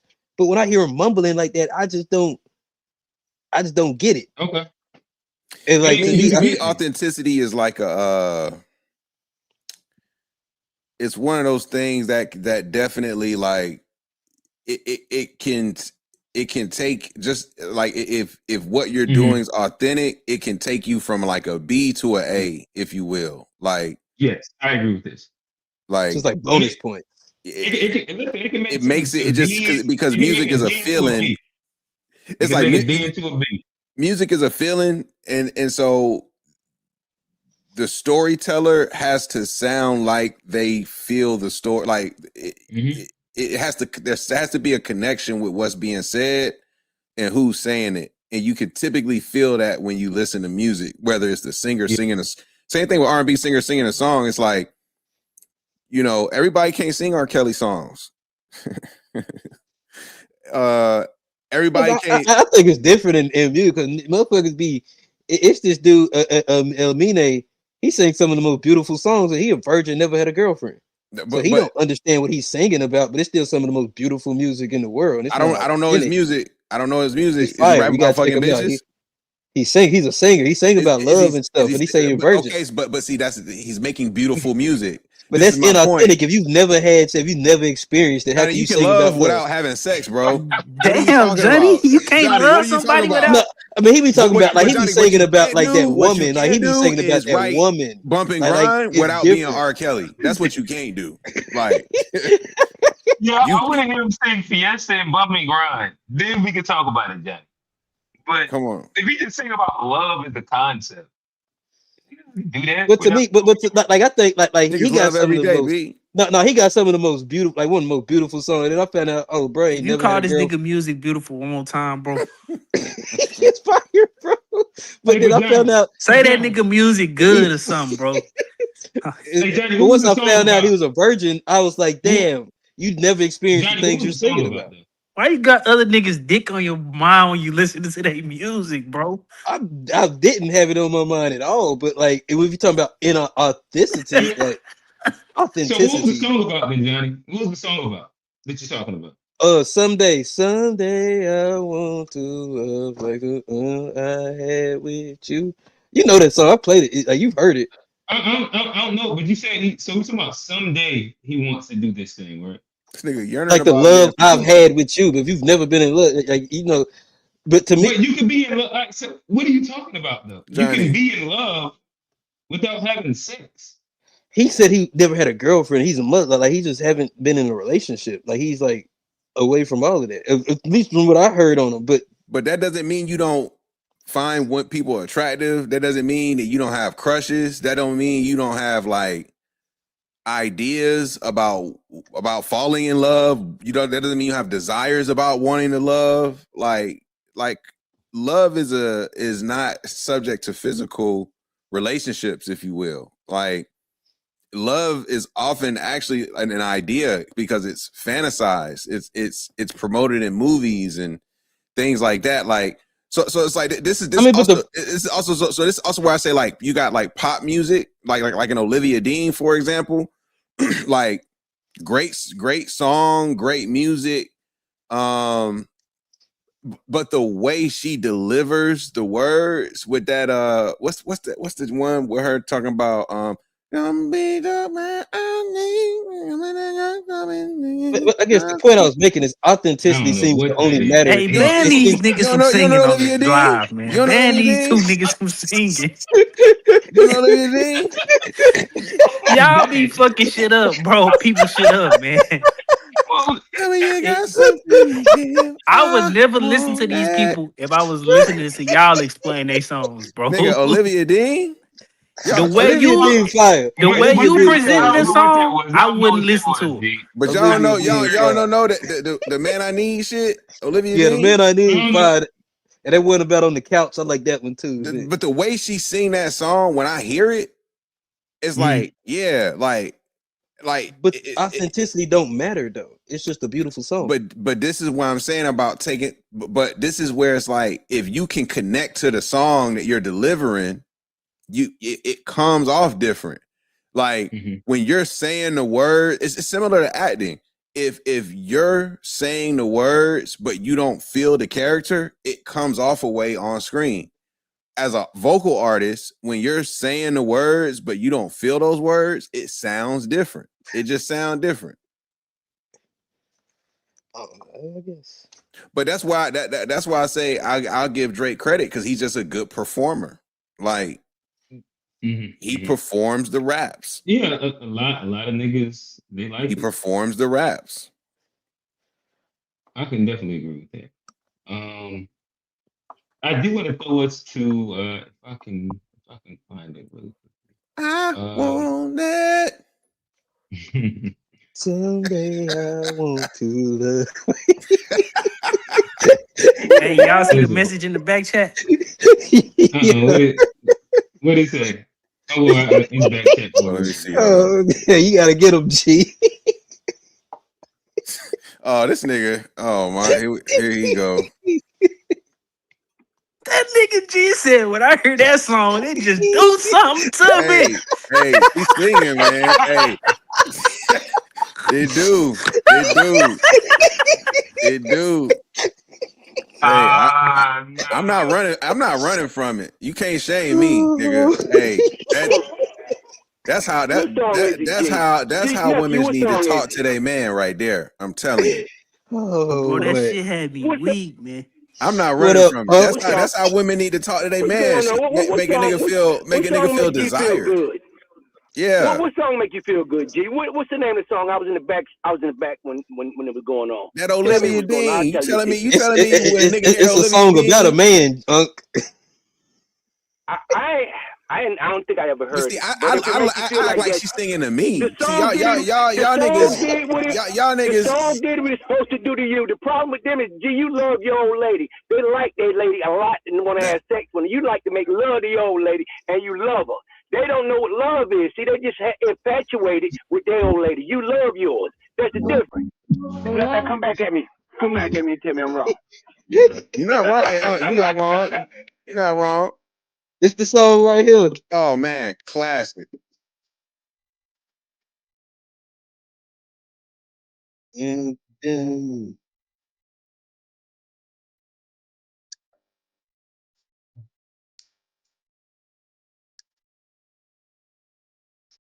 she fine too. She be singing. Ready now? I didn't know she was black All either. right. It sounds like Southern music. Don't I'm be gonna tell shy. y'all what that is. That's I did not when Hey, know you don't. I did That's not when know she was black. no. That's what happened when you get real high, right? And you got them melting to your old lady when you fucking her. When you fuck your old lady listening to shit like that, boy, you got them feel like y'all done melted together and became one. That's that type of shit. That's what that is. That smoke real good. Smoke real good. Lay up in it, ain't oh that no, right? man. You lay all the I way can't up have in any it. Hey, problem with that You gonna music. lay you gonna lay that all the way joint up in it Like, with slap, that. boy. That and some like whatever good. genre that Ooh is, I don't yeah. like it. That ain't It's a my pop. favorite kind of Y'all genre. It's Yeah, pop music. I ain't a pop nigga. It's a I ain't pop. a It's pop. Nah, pop music. It's a pop hey record for G, sure. I rock with her whole I'm album, cool. bro. Her whole I, couple minutes, she couple talented for minutes go sure. crazy, She talented for sure. She vocally, she's amazing. Just if you and she like pretty listening as to hell voices, too. No, vocally she's. but She see a little skinny, but that's she pretty as hell. Oh, Where's he she. from? y'all got She from Uh, UK. yeah, she I knew English. it. I ain't rolling. Listen, I actually do roll with some UK singers. Nah, It's just the Q rappers. is I don't roll with the rappers. anti-black British. Q Yeah, anti-black British, bro. rappers. Yeah, I don't listen to none of that shit. I ain't Hey, gonna lie. ABB. we got a super chat. That nigga ABB. Who wanna Shout hear out, that shit, man? nobody. Shout out Nobody wanna hear that. to uh Johnny. I'm gonna let you pronounce his name. Bagel Vasquez. Oh, is that what he played off of? Bagel Gas Place. Okay. Um, do you think a good stage presence and audience connection can save a performer who isn't? Yes, definitely. Who isn't the most Definitely. musically talented? Hell yeah, Yes. Soldier Boy. Damn yeah. Because Jay-Z cannot perform. Jay-Z is one of the laziest shows you ever seen in your life. But Jay-Z ain't a better rapper than Nas either, because Nas sound good from day one. Jay-Z went from to what he, and then he stole from Big L and stole Big L style, and then he stole so many lyrics from him saying he paying homage to people. You ain't paying no homage, you stealing people's lyrics. So he is not a better rapper than Nas. I don't even consider him an MC. I consider him a writer, but not an MC, since he stole so much on a lot of his popular Not music. a That's my writer. opinion on it. He's a writer for He's his a writer. significant other. He's Listen, a writer, but he's uh, not an MC. He only bigging listen, up his He brother, can't. You put. bigging up his borough. Come He on, big enough to do it. listen. He that thorough. I don't, Listen, one thing I would say is that growing up in my household listen. and That obviously motherfucker. around hold on, growing up in my household and obviously around Jay-Z, they just don't rock with him. I don't know. It's Now, something about there is a Jersey contingent. guys. There is a The contingent. Jersey guys, they do not of that age group. Like my dad and mom, even though like they're not like specifically. Like, what is it like 10 years? It's like 10, 15 It's years. because we know where Jay-Z came from.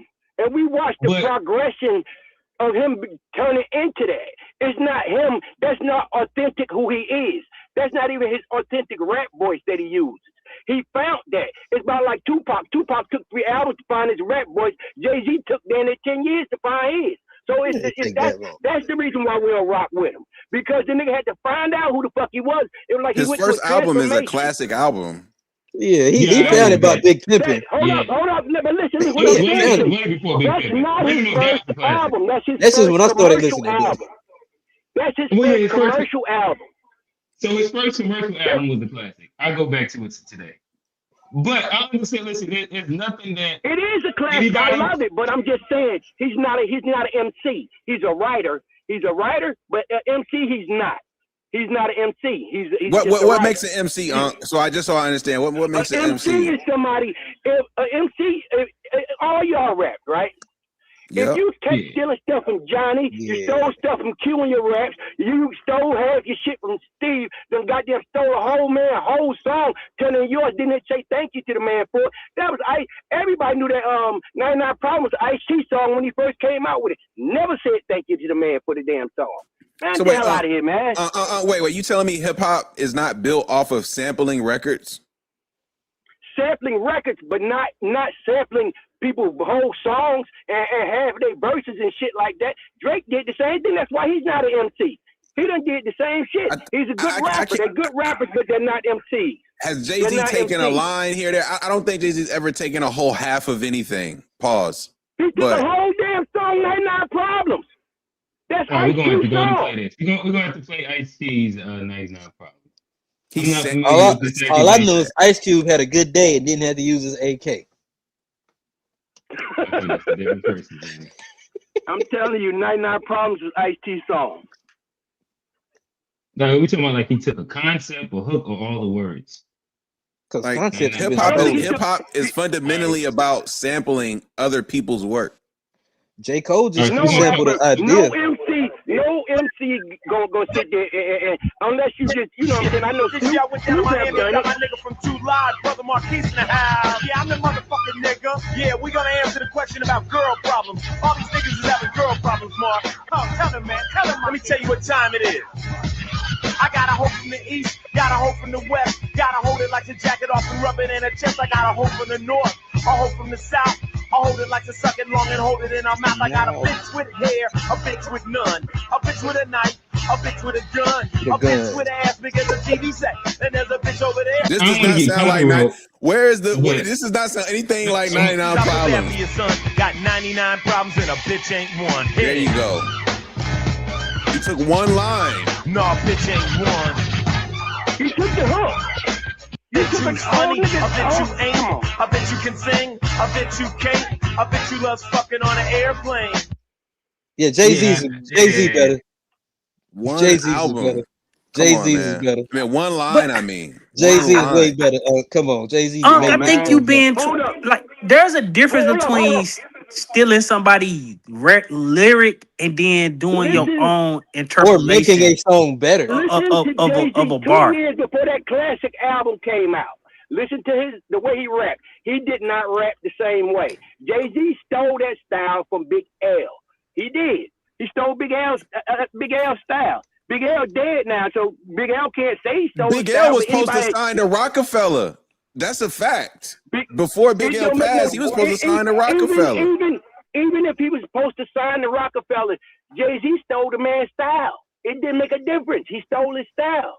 He did. I don't know if we can say. I don't know if we can say stole, because like there's trends and sounds of hip hop of the times and people we gotta I agree. And people, hey, fellas, before we go any further, we do have a super chat. Shout out to our guy, Bagel Gas Quiz. He said, I'm interested in hearing your opinion on artists who will release covers as part of their albums. I think that this kind of like pushes more closer to like the previous generations where they would release covers on their albums. But to me, I think that with the rap, bars, authenticity, and flow, and maybe like tone a little bit, or is the talent Yeah, with singing. A lot of like the bigger talent is actually how you interpolate whatever is being said and being sung, and like the own soul that you put into it. So you can do a cover of a record, but you can put your own stank on it and Gotta your own flip that joint. personality on it. Whitney And Houston I biggest think song that is a cover. Whitney yeah, Houston it's biggest R&B, song is a R&B is cover. different. R&B is different. R&B Oh is yeah, different. it's a lot of those Come on, Luther, a we lot of talking about Luther's biggest MC. songs are covers. When it come to rap, yeah, it's a different conversation. But R&B But is we talking different. rappers about is not MC. covering. They doing interpolations of another song and Man, then making a better version of well, said song. yeah, man, to me, let's just flipping a call hook it what it is is. old as day. It's This is stealing. why hip hop. This is why hip hop is not a real genre. It's a theft, right? And that's why Oh, tethers. That's why tethers do so Sound well. old as hell. Oh, man. No, hip Come on, hop. bro. Hip hop. That's a genre. It's a theft Hip hop genre. ain't So, and this thieving. is why It's tethers. not a theft We genre. gotta stop it. This is, By this is why that tethers notion, no onto genre is a it. real. But no R&B can't be a real genre. Rock and roll ain't a real genre. Yeah, like Exactly. if you hold it up to that same scrutiny, none of that makes sense. No, see, Jazz- none of y'all jazz don't, isn't none a of y'all real don't know genre. music really. We had this conversation a long time How? ago. You guys How, don't we, know music. how don't we know music? How tell us, old man, since you know every damn Because thing. you Tell need us to how know, you know how we in know order to music. create Tell music, us. you need to know. You need Unk to know. off, unk off, unk off. Tell us. It's the No, uncle. Tell us. me and Unk had this conversation Uncle. before. Like, in order to No, know you music, didn't. You said that hip hop didn't have anything to do with have its own sound for us and genre of music, anything like this. And I told you that sound crazy. You said because they didn't use instruments, and I told you that what the hell was the turntable? Turntable became a new instrument with a new This is sound, also with a very whole true. new sound. So that's the truth. On top of that, that's what I said. Now, how the hell? Where we going? Where we going at now? I remember. so I got good a memory.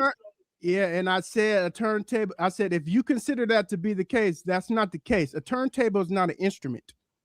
Why isn't it an instrument? Instrument is anything that makes a sound for the music. So a spoon, two spoons together can't let be me an ask old man a instrument. couple questions really quickly. So old man, do you look at R&B as a real genre? 100% is a different genre. What instruments did they introduce? It's a style of That's singing. ice. So it's a tempo. It's a beats per minute. It's like So it's a when you say rhythm. instrument, It's a different rhythm of music. So what are you trying? How are you trying to say R&B is not a genre? I'm How trying can you to say understand hip hop your. is not a genre? Hold on, wait, No, let rap. me talk to him I for a told quick you this second. before. So Rap is a genre. old man, Hip hop is again, not. let's try and stay focused for a second. Hip hop is a culture. I'm very Hip hop focused. is a You just culture. gotta read the No, rap. I get that. I'm trying to have a focused conversation, I guess. Okay, so go ahead. I'm sorry. all right. So you're saying that R&B is a genre because the singers sing, right? Is that like so? With rap, you said that it's not a genre because there's no instruments. R&B is a style of singing, just like gospel Okay. is a different style of singing. Just like Okay. when you play gospel with different notes, different keys, different instruments. It doesn't have to be a specific instrument. Same thing with any other genre. Rap is a genre because it's a style of projecting your voice. It's a rhythm. It's a rap. It's a talking. It's poetry, right? Hip hop is not a genre. This is why people get Hip hop confused. Like is a hip hop culture. culture. Hip hop is a culture. My bad. So are you doing like a semantic thing where you're I'm separating? doing what's real.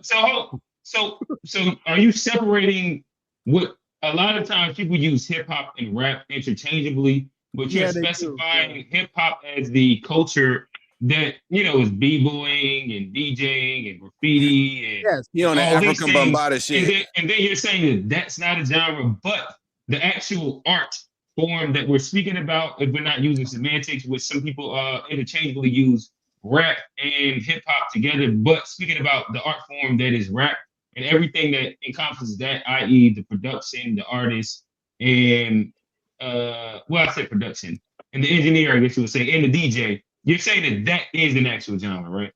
So the genre is rap. The music genre is rap. Hip hop is a culture. No, listen, let me finish.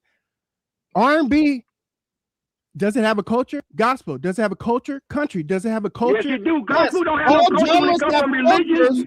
And that's the religion. That comes from religion. That's the culture. Hey, I love how you interrupt. All genres have a culture that's attached to it. All genres have cultures that have dances to it and the style of dress and everything that like hip hop has. But the genre of music, when we talking about music creation, is rap, R&B, gospel. These are different things. This is why I hate when people like, oh, hip hop is a genre. No, it's not. But oh man, we not we're talking about rap. We that's a semantic argument. Nobody not gonna argue that. We talking about rap. Do you think rap is a genre? That's what I said. Okay, then you don't disagree with nobody up here. Then you don't disagree with nobody up here. Agreeing. That's what I'm saying. You just being old, bro. No, you don't disagree. Yeah, you don't disagree. You keep referring. No, this is the problem. Comprehension, because when you confuse people, when you say call hip hop a genre, then they think it's actually a music genre and it's not. So when we're talking about people stealing lyrics or the Grammys have a hip hop category, by the way. Just popularity. But I'm just saying, just because you don't believe it, don't mean it's like it's acknowledged as a genre. Whether you want to agree with it or not, it has its place as an acknowledgement. There's a rap category, a hip hop. They're often used interchangeably. Like anybody who makes music knows that it's not the real genre of music, right? It's rap. But LA Cool J went into and Ice Cube went into Rock and Roll Hall of Fame as rap artist. That's the genre of music, guys. There's no confusion. Yeah. But when people speak as but man, there is mad confusion. And even if you use the metrics in which you're saying the Rock and Roll Hall of Fame, we're looking at again awards, record, like there's hip hop categories. There's hip hop producers. Like these are things that if you're using those same, but if we're using the same metrics that you're using, like these are things that they don't say rap producer. If you go into the hip Rock and Roll Hall of Fame, I'll have to look it up actually. Like I'm pretty sure they say hip hop producer. If we stay on topic and you let me finish a sentence, if you stay on top and let me finish a sentence, what Jay-Z is doing as a rapper, taking people's lyrics, is what every genre and everybody covers or takes from everybody's stuff. So what we're talking about as a rapper, him stealing Ice-T's lyric or somebody else's lyric, that's what everybody has done in every genre. And rap is the genre. Hip hop is not a genre. So all right, so you went and you. I could never finish my statement because y'all interrupt every half statement I say. That's the problem. I got you. So what you threw a semantic in there to make us lose like 10 minutes. All I'm doing, I came in to correct y'all. So musically, if we talk about music, rap is the music. Here's how I would break it down, because what is true is this is like arguing between a rectangle and a square. What is true is that hip hop is in fact its own genre that includes multiple different things that fall underneath hip hop. Rap happens to be of hip hop, so it's a sub genre. You have it backwards. No. Rap is the main genre. Hip hop is. Think about it. No, hip hop is no. Hip hop is the broader culture. Hip hop includes DJing, breakdancing, graffiti. Genre and culture are different. You confusing it again. But you can't put the culture inside the genre. But hip hop also has a certain sound and aesthetic. Take rap out of hip hop. There is no genre of hip hop. Let me tell you what makes it hip hop is the sampling element is what makes it hip hop. I'm telling you. And when the rapper gets on the beat, I don't even agree with that. What makes a beat hip hop? Like fundamentally, it starts with the sample. That's the where rapper. But G, you can easily, Listen, hold on, but G, can I because say of something for a right second? now, Can I say? so Can I I'm say gonna throw something right just to one you. second? I'm gonna throw right to you. But G, only place where I fundamentally disagree with you would be, you can make hip hop production without a sample. you can. There's sounds that exist, and But that's where. but that's not If you what was saying happening at the where beginning, foundationally. Oh, of course. Yeah. But to me, like, we're talking in modern times still. Like, everything has its evolution. And I think that hip hop is the overall culture, and within that culture, you have rap. And I don't know, this is kind of as simple as that. And There's again, different it sound, becomes like, because fun. you got Hold on, boom bap, but you see, got one of the drill, first, all these different things are Yeah, still considered hip hop music. right. But you had something to say. but what I was going to say is this right here. You're saying that as far as in rap. First of all, when it first started, the rapper was just the DJ's hype man. So the rapper wasn't important. The DJ was important. Cutting and mixing and blending the music together and all that stuff, the DJ stood out. In the 80s, once the rap music started getting popular, that's when the rapper got popular. That's why you always had, back then, the DJ name came before the rappers. So you stating that you know what I'm saying, that the rap was this or that, whatever. No, the DJ was the person. So that's who it was. It was the DJ, then the rapper. The rapper got popular because Can I just say this real quick? So there's very few musical genres that have been popular. Well, actually, there's a lot, but there's musical genres that have been popular without vocalists, right? There is no hip hop song that is popular or is considered like a hip hop song without a rapper or a vocal artist. So that means the genre is the rapper. Like it's no instrumental. Like this is hip hop. And it's only instrumental. I disagree with that. I don't even understand what you just said, man. We have so many beats that just got played. Nah, you ain't never heard a number before. Not your number. Think about it. Because listen, you got classic. Listen, you got. Yeah, I'm just saying. Listen, you got classical music. You got all the genres that don't require anyone to sing, and they're still their genres. That doesn't exist for hip hop or so-called rap. This don't even make sense. It does. It makes all the sense. If you understand music. Album, it was a whole song with no rapping on it called Chinese Arithmetics, and that was just Eric B mixing music and cutting up music, and it was a good song. It's been like that forever. I don't know what you're talking about. Wait. Did the song have lyrics on it and people singing? No lyrics at all. No lyrics. No lyrics at all. 900 number. No lyrics at all. Everybody in here know 900 number. So it's just a dance track.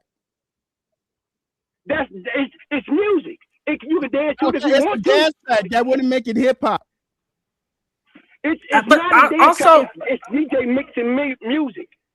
So it's a dance DJ track. mixing music. Why is it a dance track? Hip hop is a type of dance, by the way. Like, they created a whole genre of dance called hip hop. That's what I'm saying. What about breakdancing? Where do you think breakdancing came from? Breakdancing came from break. That shit an Olympic sport, nigga. No. Hey, that's false. The name breakdancing came through hip hop. People have been doing those breakdancing moves way before hip hop was ever thought of.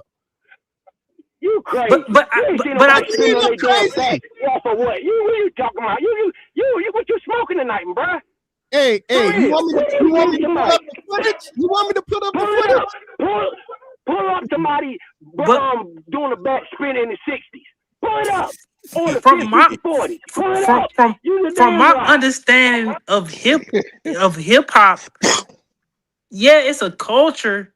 But from a musical standpoint, when people are talking about hip hop and what makes something hip hop, is because it is taking previous, whether it's R&B, gospel, that's what I'm saying, the sample, whatever the case may be. Samples, a part of that sound is pulling from previous sound. Like, that's what makes the sound distinct.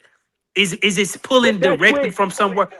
It's pulling directly from music historically that black, whether it's disco, whether it's rock and roll samples, whatever the case may be. All of that's black music, and then they turned it into hip hop.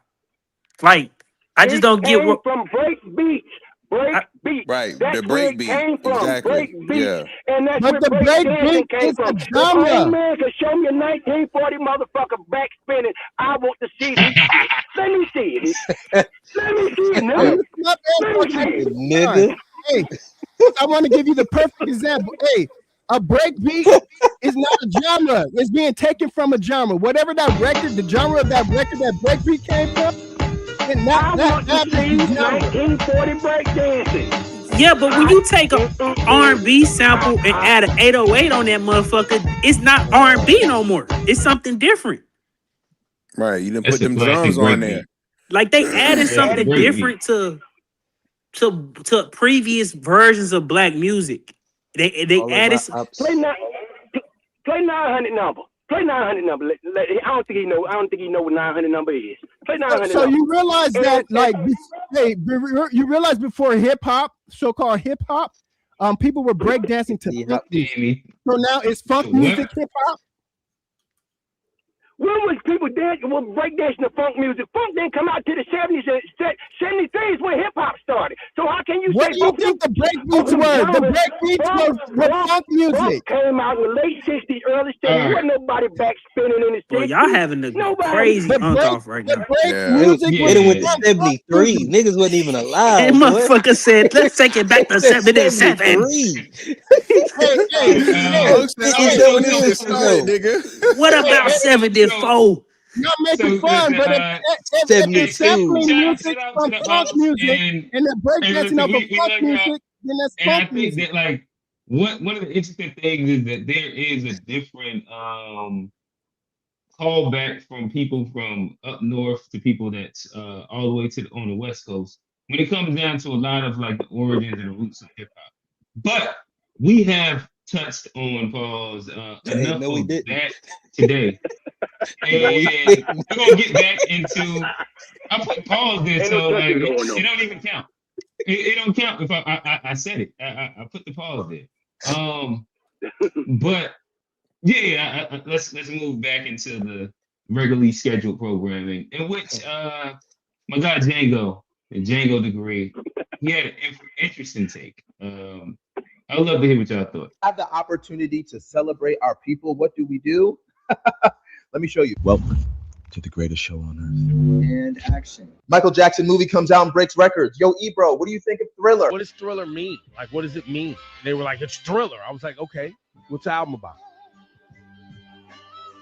It doesn't have an They were album. like, it doesn't have to have a meaning. It's the biggest album of all time. I was like, okay, so it's the McDonald's of albums. All right, cool. Wow. Hey, Charlemagne. Drake just broke Michael Jackson's record. We have an opportunity to celebrate. What do you think? Thriller. Drake has made a lot of fast food, a lot of here todays, gone tomorrows. Crabs in a barrel, bro. I asked you, who this nigga on that nag? I snatched your black ass off that nag down here in the mud so fast, make your head. Steven. Keep it funny. Classic. Django, he is a Freeman. This shit gonna always be This funny. nigga here? That nigga there. Crabs in a barrel. They could get out, reach in, and pull us out. If they get out the barrel, we say only reason he's out the barrel is because he's not like us. Harriet Tubman said it best. I freed thousands of slaves and could have freed thousands more if they had only known they were slaves. Russell Westbrook breaks a record. Oh, he's a stat patter. Drake, oh, he's this. Quincy Jones entered the chat. Oh, Michael Jackson stole those songs. He stole that sound. Oh, brother, who does? Oh, brother. Crabs in a barrel.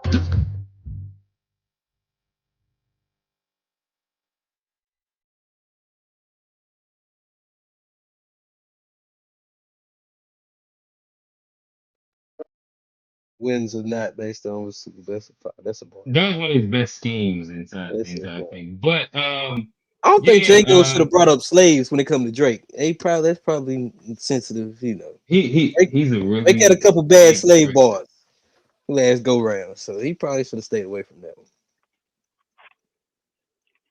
one. G, talk to us. What is your takeaway from that meme?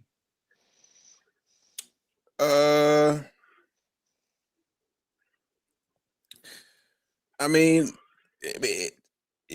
niggas do be hating. It's true. You know, like it do seem like niggas Hey, be I got hating, that man. video for Unc. Okay. Gotcha. Send it, please. I want to see this. I want to see this shit. Nigga back spinning. What did he call this shit? That nigga tap dancing. No, that nigga shucking jiving. That's break dancing right there. That's break dancing. That's not break dancing? Okay. It's going kind of choppy, so I can't see Yeah, it. it's choppy. Hey, oh man, send it to me, and I will play it. This shit going frame by frame. Oh, okay. I'll put the link in the chat. Yeah, because my I want to see this. internet kind of slow today. Okay. If I Yeah, send it to me. If hey, oh man, if I see them, if I see him back spinning or something like that, I stand corrected on that one. Yeah.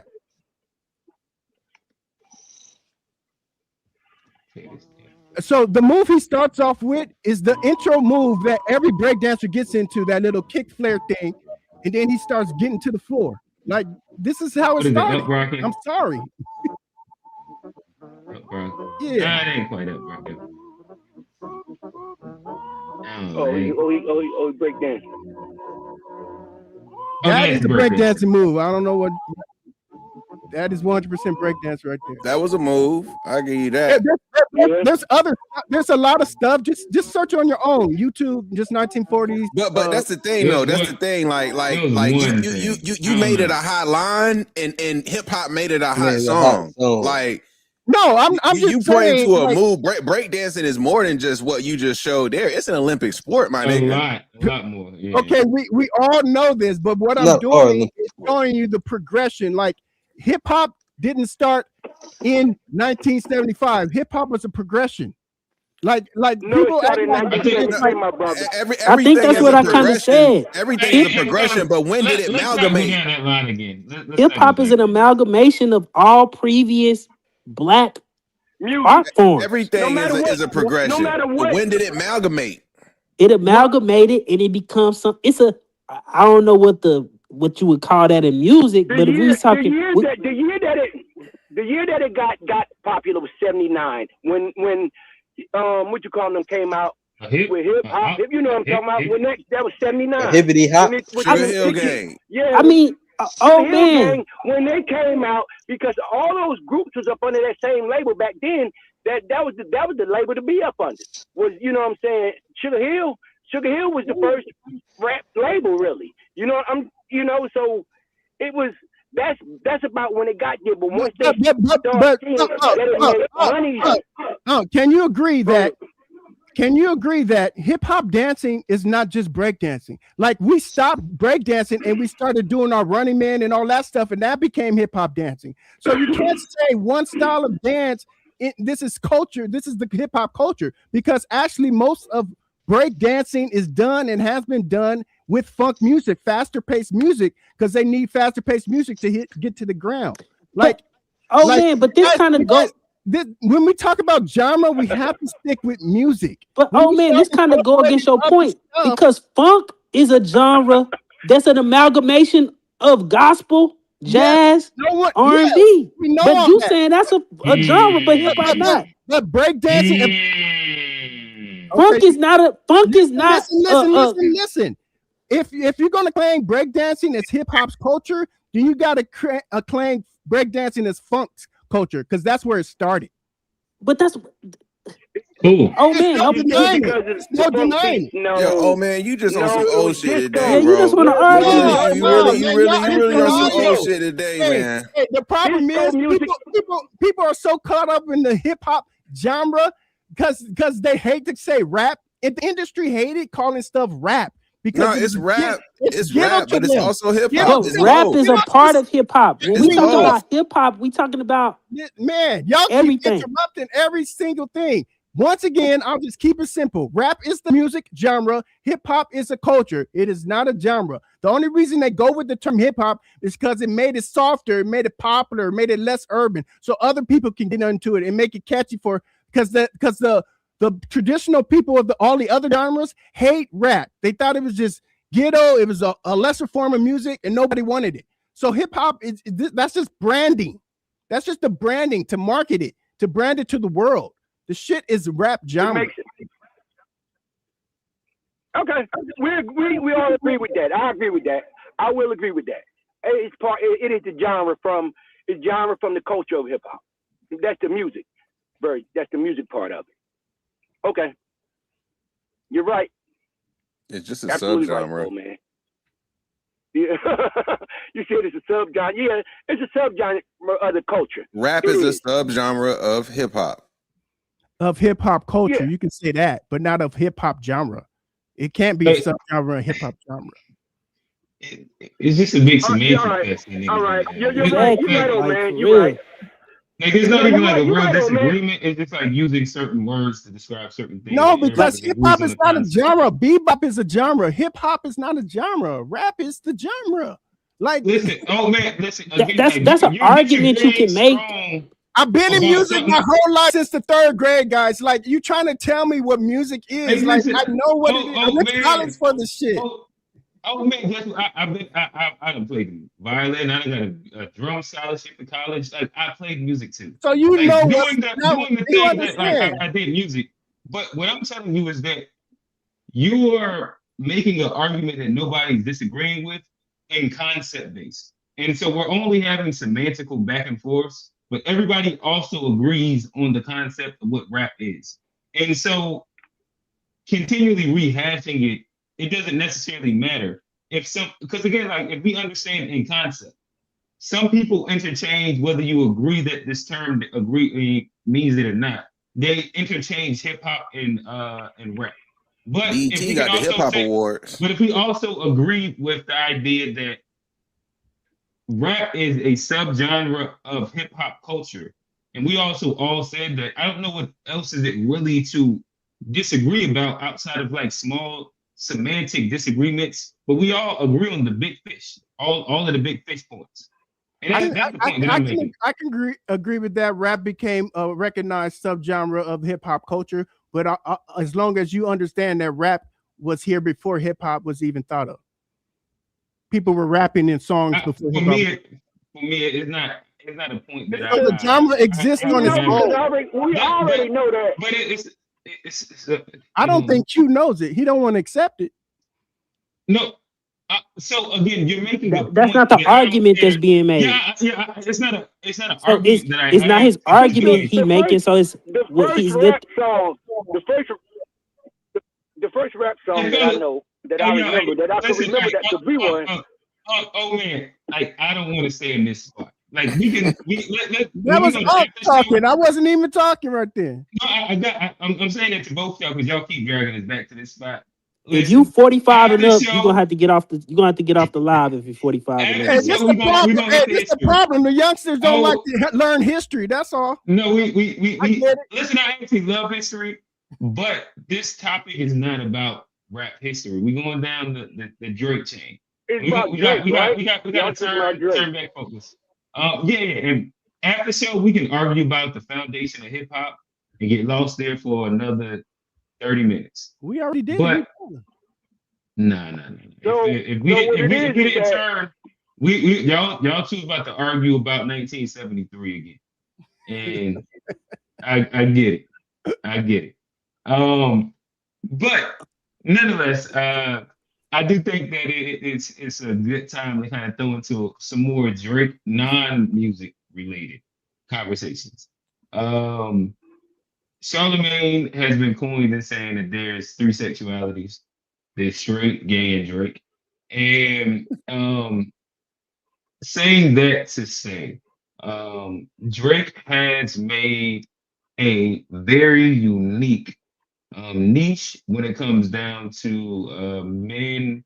He came right around therapy culture and expressing their feelings as a hip hop artist inside the way that he does.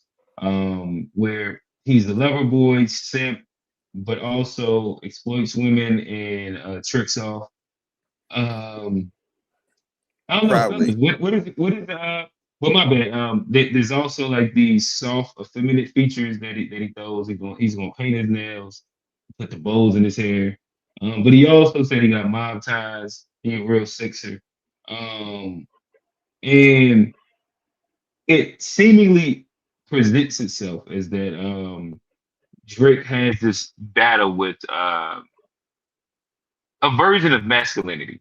Um, I say that to say, is there again, looking at Drake as a metaphor for the culture, is there a battle of masculinity? And is that reverberated through what we see in Drake? G, talk to us. So wait, is the question about Drake or the culture? So it's kind of it's a two-parter. Is there a battle with masculinity in the culture, and is Drake the symbol for that? So I tried to kind of paint how he bounces back and forth between different things and different shit like that. Yeah, talk to us. I do think I don't think Drake represents it as much, but he is. This is where I say I think he's trying to attach himself to something that's going on in hip hop. Whereas like the Lil Yachty's of the world and some of these other characters who are like a little younger, because you know Yachty was on the Spectrum stuff kind of early. Like he had like gay people on his album cover. Oh, that's Spectrum. Colorful presentations, and you know Yachty writes a lot. Like he does a lot of music with Drake in the background. So I feel like those elements that you're talking about are more so pulling from his connections to Yachty. And Must Trust Me in the chat, Young Thug as well. Like definitely another one of those characters in hip hop who are like pushing what that means. Kid Cudi would be another one in my opinion, who kind of like teeters this line of like because him and Virgil made him like a dress for some kind of thing. He did, I think, Saturday Night Live or something like that. Cudi popped out on a dress that Virgil made for him. Nigga, Cudi was gay, wearing. Right? No, he got mad bitches. I don't mean that he's not gay. He's not gay, as far as I know. He's got. He's married. That confirmed? No, I ain't confirmed. I was just asking. I also know that, like, I just know Cudi got the ladies. Like Cudi's more like a Prince type. I don't know if he's actually gay, but I know he. You know, I know him and Basquiat are like doppelgangers. Also, they look like exactly the same. It's kind of crazy. That's actually I've never thought about that, but yeah, they do actually. They look like exactly the same. When I seen Basquiat at first, I was like, "Hey, that's Cudi? Is that Cudi?" Like, it was kind of crazy. Oh, that's crazy. I never thought about that, but they do look just alike. They look like exactly alike. I've never put them two together, but yeah, that's. Yeah, I don't think hip hop struggles with the same sort of hyper mass. Like there are elements of it, but it's not quite the same because you just see much more allowed in culture with the nail painting and the just inclusion of it all. Like the younger generation is just more inclusive than say older generation. So I think Drake is more so trying to attach himself to like a certain younger sort of energy there versus I think him being the guy to like mascot it. Yeah, I definitely think it is attached to age. For sure. Even what's that young boy? What's the young boy name? To my Jared McCain. NBA. Yeah. NBA. Jared McCain. NBA young boy got some crazy stuff. Yeah. It's just a different time. The problem is that they're not masculine men, grew up with their mamas, and that's what happens when you're not around men. You act like a woman, and they act like women because most of them grew up around women. Even if they might have had friends that's guys and stuff. They're not masculine. They're just not masculine men. I ain't popping out no dress on. They not. Is he in a car like this? Yo, like, you gonna get arrested, bro. I'm saying Raquel PD don't play. No, I like his character. I fuck with it too. I do fuck with it too, but I just hope you okay. This definition of scaring the hoes right here. You can't be driving around like this. Like you gonna get pulled. Yeah, they gonna call the police. Hey, imagine if Unc pulled up on the Bree show like this, like when Bree was on there. That shit would have been hilarious. Boogeyman. The real boogeyman. Yo, but for real though, I just feel like he's having a identity crisis. It's weird, but I do feel like they don't know what it's like to be a man. So them not knowing what it's like to be a man, they doing their best interpretation of what they think a man is, and it's okay for them to be that way.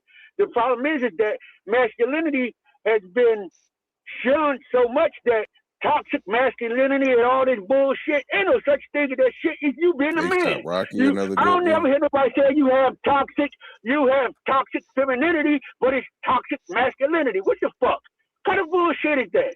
You know what But I'm we saying? do though. They We just don't call want them men to bitches. act like Oh men. man, we call Yeah. them bitches. What are you? Yeah, they be What are you toxic talking too. about? Yeah, We don't do ever got a say term for it. Them nagging ass women. They bitches. Yeah, but homeboy said like ASAP Rocky. There's a lot of niggas in hip hop who get away with shit. And even in the NBA, like these high fashion niggas wearing purses and bags and all this type of shit, like the feminine crop tops, bell bottom pants and shit. Like these niggas, everybody want to be Lenny Kravitz. Like, but like these gangsters. Hey, hold on. The NBA is out of control, bro. But like, are we saying these gangster ass like YNs that do that? Like, is it that they're not masculine, or is it that masculinity has changed for these younger people? Because like some of these kids are like a young thug, a young thug. They could care less about women. Unc is on one, man.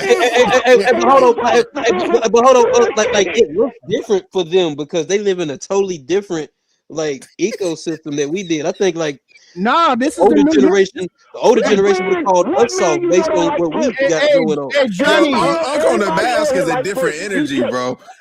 Unc with the mask is a different type of energy. I can't lie to you.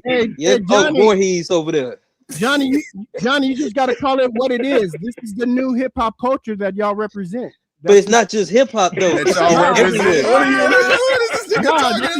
represent. This is what y'all represent. This nigga stupid. Now they said I'm Unc. They called me Unc status. Hey, I ain't even with these young boys no more. They didn't call me. That's you. You claiming it. You got to come with us. That generation after y'all is what something wrong with them. But Johnny, can I tell that story? They called you. They said you ain't big bro no more. You They don't like that. Hey, yeah. Hey, but hold on. But like, you could tell that story, but I still think there is a point where like I think like, cause like these young boys they will kill you in a dress. I don't think that's like it's masculine in some way because of the. So we gotta stop framing the majority of these young boys as dress wearing kids. They're just they don't think about it like that. I don't think most of them are killers. Either. But what I'm saying is, but there's an intersectionality of that though. So I think the world has changed enough to where there's a more like the baseline has been lowered across the board. But in general, if you hang around like high school kids and you're around them, like I'm in the gym with them all day, all the time. And the niggas show each other pictures of girls. They're passing like, hey, this is who I'm talking to. The niggas date like 7, 8 different girls inside of a month span. Like they all still trying to chase some box on the weekends over at Kent North End. Like they literally had the team meetup that got to get shut down here in Charlotte because they out there literally doing what we was doing at Eastern Mall. I drop my son off there sometimes, and then I'll just see them. I mean, like go over here and just see what the hell these niggas is doing. And like they doing the exact same thing. I think that sometimes because it changes spaces and looks different, and then you have like these examples that are like outliers, like a Jared McCain and shit like that. We start looking at most of them as that, but the kids call that shit gay, and they still use words like that and call it weird and things like that. And like I'm around it enough, and the majority of what I see when I go to, let's say, a high school game. There's like one flamboyant kid. It's like one male cheerleader. And then pretty much everybody else is just trying to be regular or cool. Like and it's a mix between regular and Male cool, and that's the feeling wild. majority of what's happening. and I'm not letting these old heads get off with this narrative like the Isley brothers Shut didn't the hell up, exist. Steve. Oh yeah, Prince. Shut the hell up, Steve. I'm not letting these Shut the old hell up, heads get off with this narrative. Prince was soft as hell back in the day. Steve, do you Them want to motherfuckers was wearing crop tops. Steve sound They like called he it might wear one of them androgynous shirts, back Prince. then, but that Hey, shit you was soft. remember them big ass niggas that was chasing kid and playing around high school? Them You niggas was talking about, wearing oh, yeah. fishnet tank tops. Fishnet tank tops. Niggas had halter tops and bell bottoms on in the 70s. Come on What was now. them niggas' names? With Damn. leather pants. With leather pants. Full Yeah, leather, force. leather bell bottoms. Yeah. Strong niggas in fishnets. Yeah, they was Yeah, wilding. bro. I'm not letting these old heads get off with This that a fact. narrative, This bro. a Y'all fact. was This a fact. definitely because because a lot of people don't know this, but the boomers, the silent generation, was saying the same thing about y'all, and then boomers said the same thing about Gen X. Yeah, Like no, this it's is, a cycle. I say that all the time. it's just a repeating phenomenon that every culture think the other one become less masculine and more flamboyant over and over and over again. Like we keep hearing the same It's stuff. literally the same Hey, thing. hey, but it's the truth. Like we weren't wearing purses. Okay. Like it's the truth. It is becoming less masculine. Like if you Y'all deny was that- wearing It crop is. tops with the ass cheeks out, man. But old man, how do you define the masculinity? Is it about the clothes? Is it Who about your looked wilder discipline? than Is it Prince about and your Michael character? Jackson? Like Prince and how? Michael Jackson was wild figures to be the biggest artists. But like, old man, Yeah, I'm gonna how we disagree. defining masculinity? Is it about what you wear? Is it about how you take care of your family? Is it about like, cause like the clothes are gonna change over time, but like niggas still gotta take care of their kids. Niggas still gotta pay the bills. It's still stuff that like doesn't change about being a man. But you know, niggas used to wear bell bottoms back in the day. They'd went out. Niggas wearing halter top. You know, the clothes are bell gonna bottoms change. were not feminine. Bell bottoms were not feminine. So, They're but They not are feminine. today. They are They are today. feminine. To Bell you, bottoms are old definitely man, feminine. Today they they are. not feminine. But Back in the day they weren't. Back in the day they weren't, but they they are were not today. feminine back in the hold on. day. But I don't know because like They what were was it feminine called? to silent generation men. Silent But, generation men talk. But again, that's true. that's my point though. The clothes are gonna change. The So we gonna silent call people generation feminine thought the because of boomers clothes? was safe. I Bro, mean, I love the how boomers I was love how Johnny asked me a question I can't even answer. So, No, the answer to your question, you're comparing artists to regular people walking around. Regular people weren't walking around in fishnet at school, and there was no one guy cheerleading with the cheerleaders at school when we did it. So it's on a progression to get more and more feminine. That is what's happening. oh So, man. like, If and I it's- pull up it's these being pictures from the influenced by 60s, entertainers and Hey, entertainers. old man. Okay, like so their clothes are getting more feminine, but what about the fact that there are more fathers in communities now? Is that like more masculine? Does that There's not balance it more out? fathers in communities. Why would you say? but hold on. Let's talk It about is something. like it's been like they're better fathers. They might be dressed a little weird, but like if they're there for the family more, is that not a better overall environment for black people to be in? But I Like believe masculine, that- I feminine. believe that's Y'all sound like y'all you're want saying. y'all want all of rap to be Atlanta. Y'all I got a wanna turn question. every damn thing to I just Atlanta. asked the question. Like outside of the clothes, what else are they doing? Was men permanent hair feminine?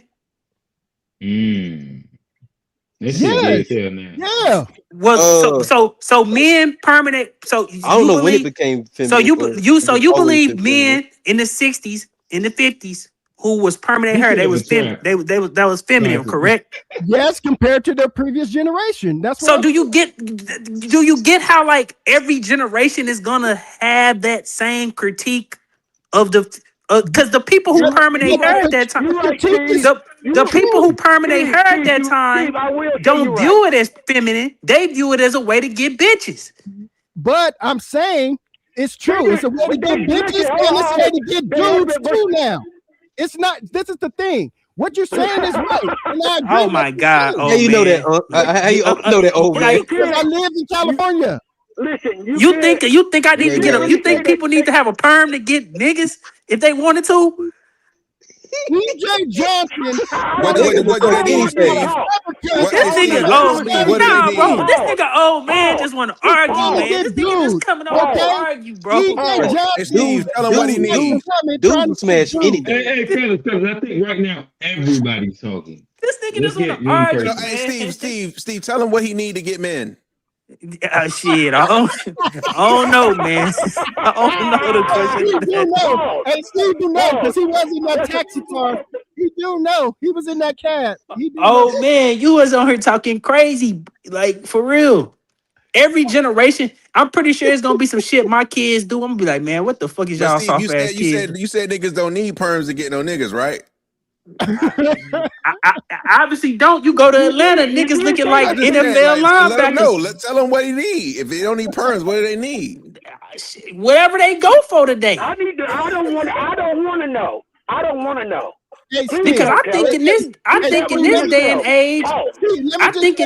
age, it's so crazy. It's niggas who don't look gay and they gay as all get out. Hey, but Steve, let me just say this. What you're saying is right. Every generation getting into dangerous territory, Q. We might have to steer the ship.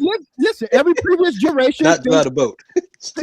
Every previous generation does think that the next generation is getting more feminine, and they are.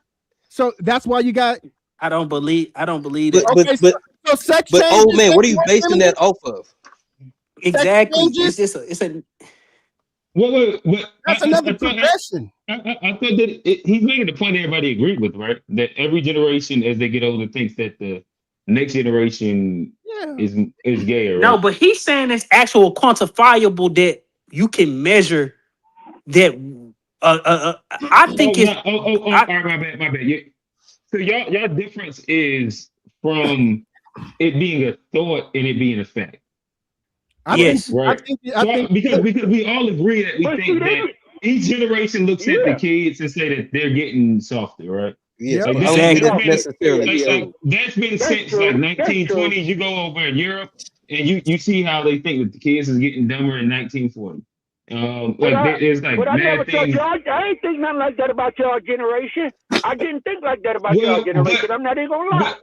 That would be specific to you. Like I remember being in college and hearing my like teachers and professors speak about how this generation ain't gonna be like the last generation, and then the last generation was like this specific thing, and like it typically has been a cycle. And then I sit around and shout out old head real. Old head real is the poster child for old heads. And he gonna tell you how this generation is some shit every single time. Johnny don't be on it, but Tone be on it too. And like, but it's always just sounds like what I heard my parents say. And typically, when you get about 35, you just start sounding and saying things that your parents said, but it's because you just removed away from what youthful culture is. And youthful culture is like defined as supposing to rebel against whatever the previous authority is or what they think. And like that just is what it is. Yeah. And they need to stop throwing smut on millennials' names. Boomers came up with all this woke shit, not us. Boomers created. They've been wearing perms. They've been wearing Boomers created gender theory and feminism and all of that shit. That's all that woke shit come out of boomers. At Woodstock, that's what it was. I ain't a boomer. But I'm just saying that everything that y'all critiquing is downstream. Everything y'all critiquing is downstream of a generation in which if you would ask people who do you think is more conservative, most people's brain would jump to say, oh, it's the boomers. The boomers is way more conservative than the millennials and the Gen Z. When it's the boomers who created all of this stuff. All of the theory. All of the theories around sex, gender, feminism comes up out of the boomer generation during the civil rights movement. People don't want to contend with that reality that boomers came up with this stuff. Hey, fellas, really quickly. We do have what I presume to be a new caller. We're gonna see who it is. Sometimes we have old callers that call in as trolls. I've never seen Jason smoking, but we seen it today. Shout out to Demetrius Jones. He just pulled up on us. I'm pulling him up to the stage. And talk to us. Tell us what's your thoughts on what you're hearing right now. Oh, What the it's a hell? troll. It's Hold a on. I troll, don't like how man. Buddy came on here no. like that, man. It's a troll, No, man. I ain't like that. Hey, Let him you go, know what let him that's go. about? It's about that last show you did. You got a bunch of randoms that last show, and I think they still follow. They can follow, but they ain't got to come up here tripping. You on mute. You on mute, G. You on Yeah, we mute. can't hear you, G. This person called in before? No, I ain't never seen that name before. I thought it was a new one. Hey, what I have noticed, all them weird folks be when- coming from G channel. No, They do. G in the freaky algorithm. G in the freaky his channel in the freaky algorithm. Hey man, stop hating on niggas, man. Hey, shout out to everybody watching G Access Media. Fuck what this nigga Steve talking about, man. Hey, shout out to my nigga who dropped the super chat. We really appreciate you. Yes, sir. Even Hey. y'all. No, ever since you did that Thumbs up. Chud episode, then that's why we got these randoms coming up, man. Even them. Even them. All right, let's see. So if we try and move into another Drake topic, so Drake and his racial ambiguity / cultural acceptance. I think that Johnny was speaking to this a little bit earlier when he was saying how code switching. I don't know what you was making a case for it to be acceptable. Is that what you was doing, Johnny? Not the blackface, but I think like yeah, it's a natural part of being a black man in corporate America. Code switching is like something that all black, like a lot of black people experience and have to do. Gotcha. And So Drake you has don't also think there's no been. white people that code switch? White people code switch. I don't imagine they do, but I was talking about No? like it's not. It's kind of a necessity as a black man going into corporate America. Code switching is like seen as like something you have to do to assimilate and to be successful in corporate America. But is it truly code switching to just act like somebody that got sent? That's not code switching. So you saying that every black person go to work and act good, then go home and show their ass? I think a lot of black. I think a lot of black people. I think white people go to work and are a lot more comfortable than black people. No, what you talking about is niggas. Black people don't go home and show their ass and then not show their ass. Niggas don't code switch. So I get off work and put Johnny in a box, right? No, he didn't, cause no, it is not a box, bro. You gotta stop, bro. You can't put water in a box anyway, nigga. I'm getting that. But there's jobs in corporate America that you do have to code switch. You can't go unless you just talk like that. But I talk differently when I go into work, and that's what they call it. It's code switching. Whether you want to call it acting good or talking good, you do speak differently when you go to a corporate environment. Speaking clearly, code switching. Let's not call speaking clearly. If I don't speak like that, normally, and then I go into work and I speak differently, that's code switching. If I curse on the regular, but I don't curse at work, that doesn't make me code switching. Right. Because Johnny, right now, you speak like a presentable, like the way that you speak right now would be presentable to white people.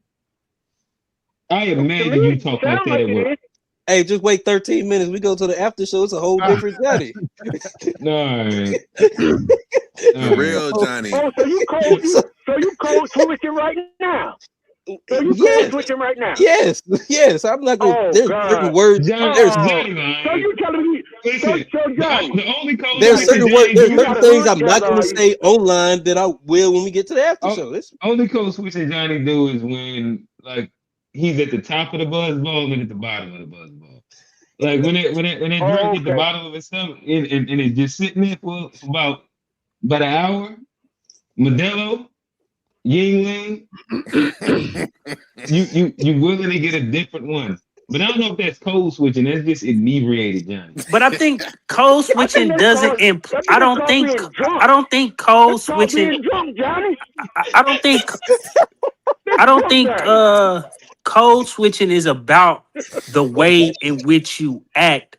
Johnny said being sober was code switching on niggas. Damn. I give you a prime example. Steve, hold on, we gotta get the jokes off. Okay, yeah, y'all. Hold on, man. Johnny said, when you sober, you code switching on niggas. You gotta keep it 100 at all times, boy. God damn. Oh man. Nigga said, wait till this after show. I'm gonna kick a nigga out. Oh man, damn. Nah, y'all cool. Johnny Y'all said he's cool. gonna take 2 shots and shotgun a y'all beer cool. and gonna show everybody how to act. That's Oh man, gonna that's switch funny. it up. That's funny. Right. But nah, Damn. but nah, I do believe that. Like, what you was gonna say, Steve? I said it. But hold when on, people hold on. talking I'm about just say this right here. Unk on that The way mask, that boy. Steve speaks, the way that Steve talking right now, right? I think Steve talk like that at work. He talk like that now. Yeah, He gonna talk like that.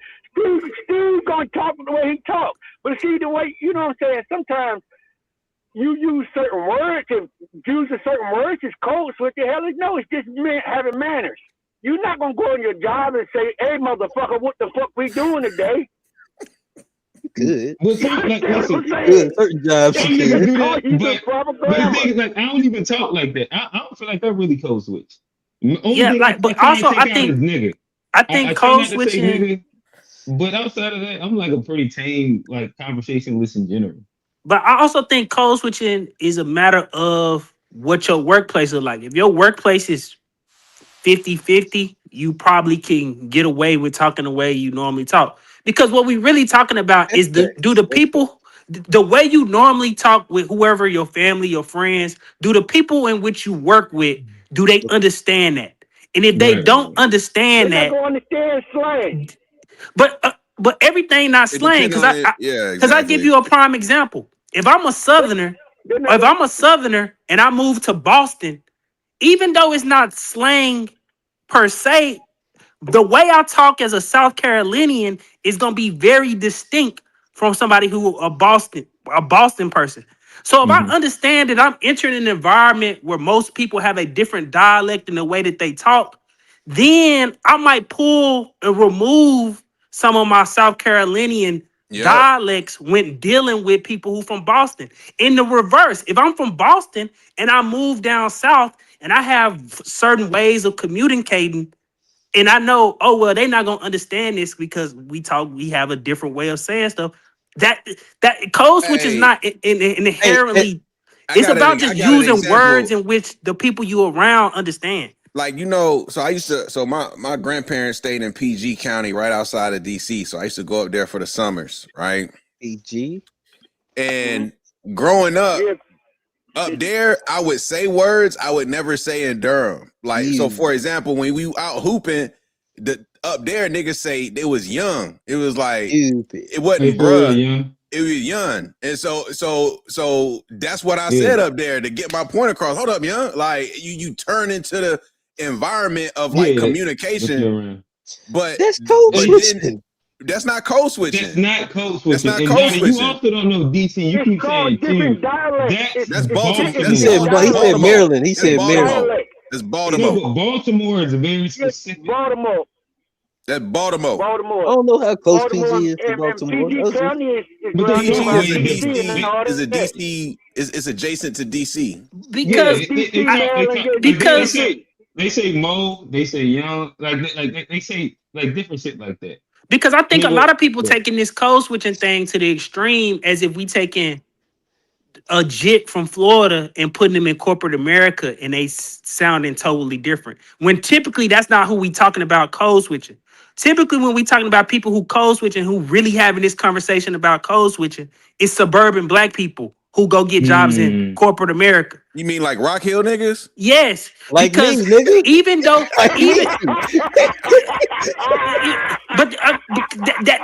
that's who typically having this conversation. Like me, this was my idea though. But that's what I'm saying. Like, so when people talking about code switching, they talking about this. They talking about this extreme, but really the people that the code switching conversation is important to is typically upwardly mobile black people who just don't speak the same language as white folk because they don't live around white folk. They don't. That's just the reality of it. True. Code switching is not this extreme thing. If I'm going from ghetto to talking like white folk.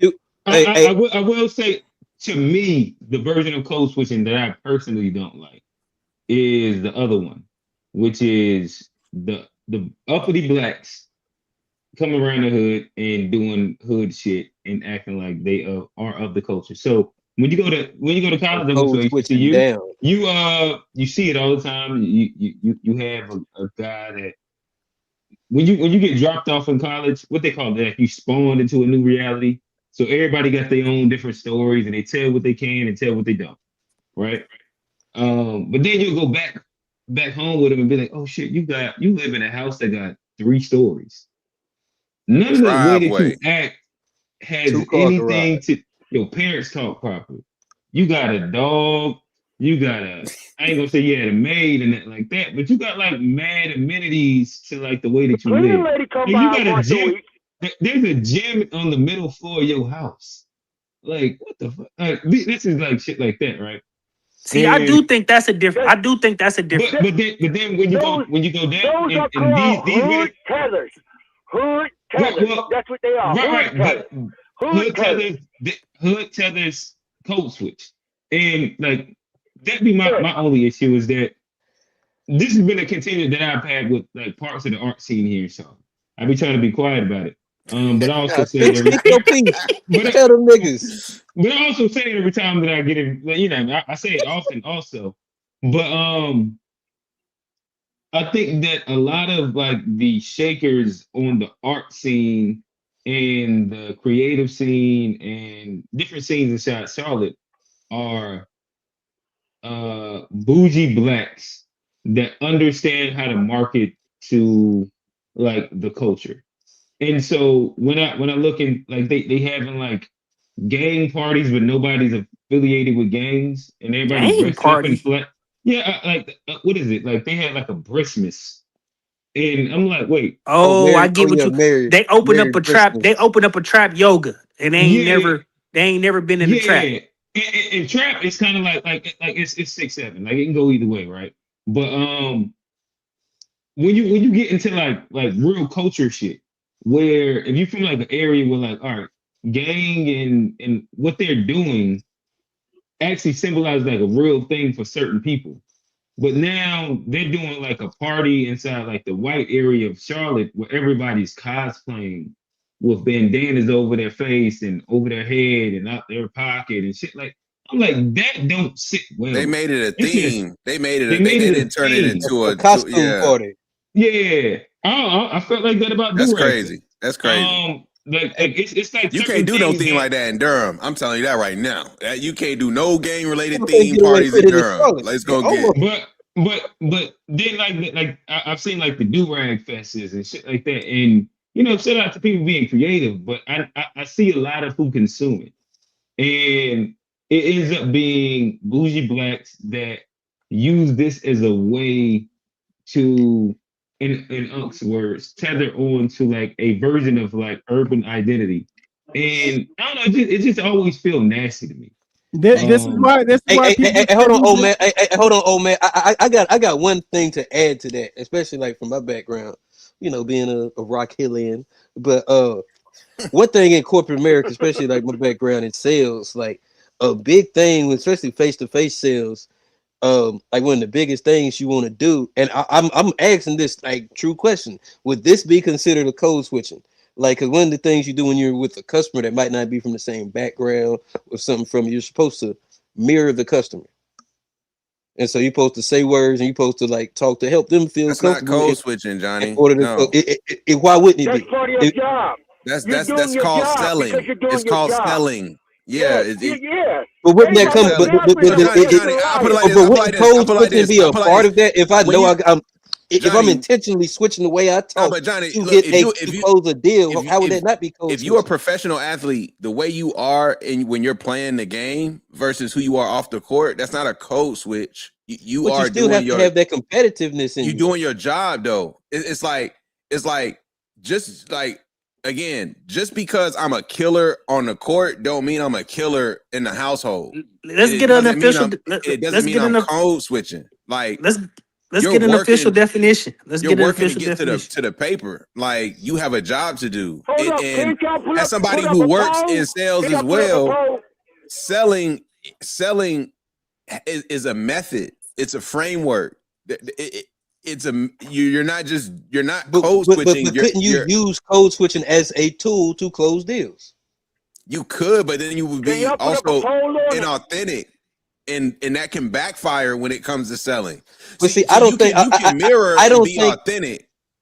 But then that's still code switching. I'm not inauthentic by changing the language or the diction or my dialect when I'm talking. I'm still telling the same stories, the same jokes. I just might take different words and use different phrases to help make myself more presentable in front of a customer I'm trying to close. I don't call that code switching. That's not code switching, Johnny. That's you doing your job. You're just doing your job. It's a code switching is the practice of code switching is the practice Look of at that source shifting though. your It says Wikipedia source, so it's tough. because everybody code switches. I don't get why this But is like so one of the complex. biggest things in there, why people code switch. They talk about a professional setting. Like it's But it's not always because you're unprofessional. It could just be Here you go, Steve. This the is people. The people speak a different dialect from you, and so you mirror the cultural norms of whoever you mostly engaging with. Because I'm pretty sure about with Drake, like Drake could go into Atlanta, talk So like by Atlanta. definition, this right here will be code switching. I mean, what Johnny described as mirroring the culture, mirroring the customer.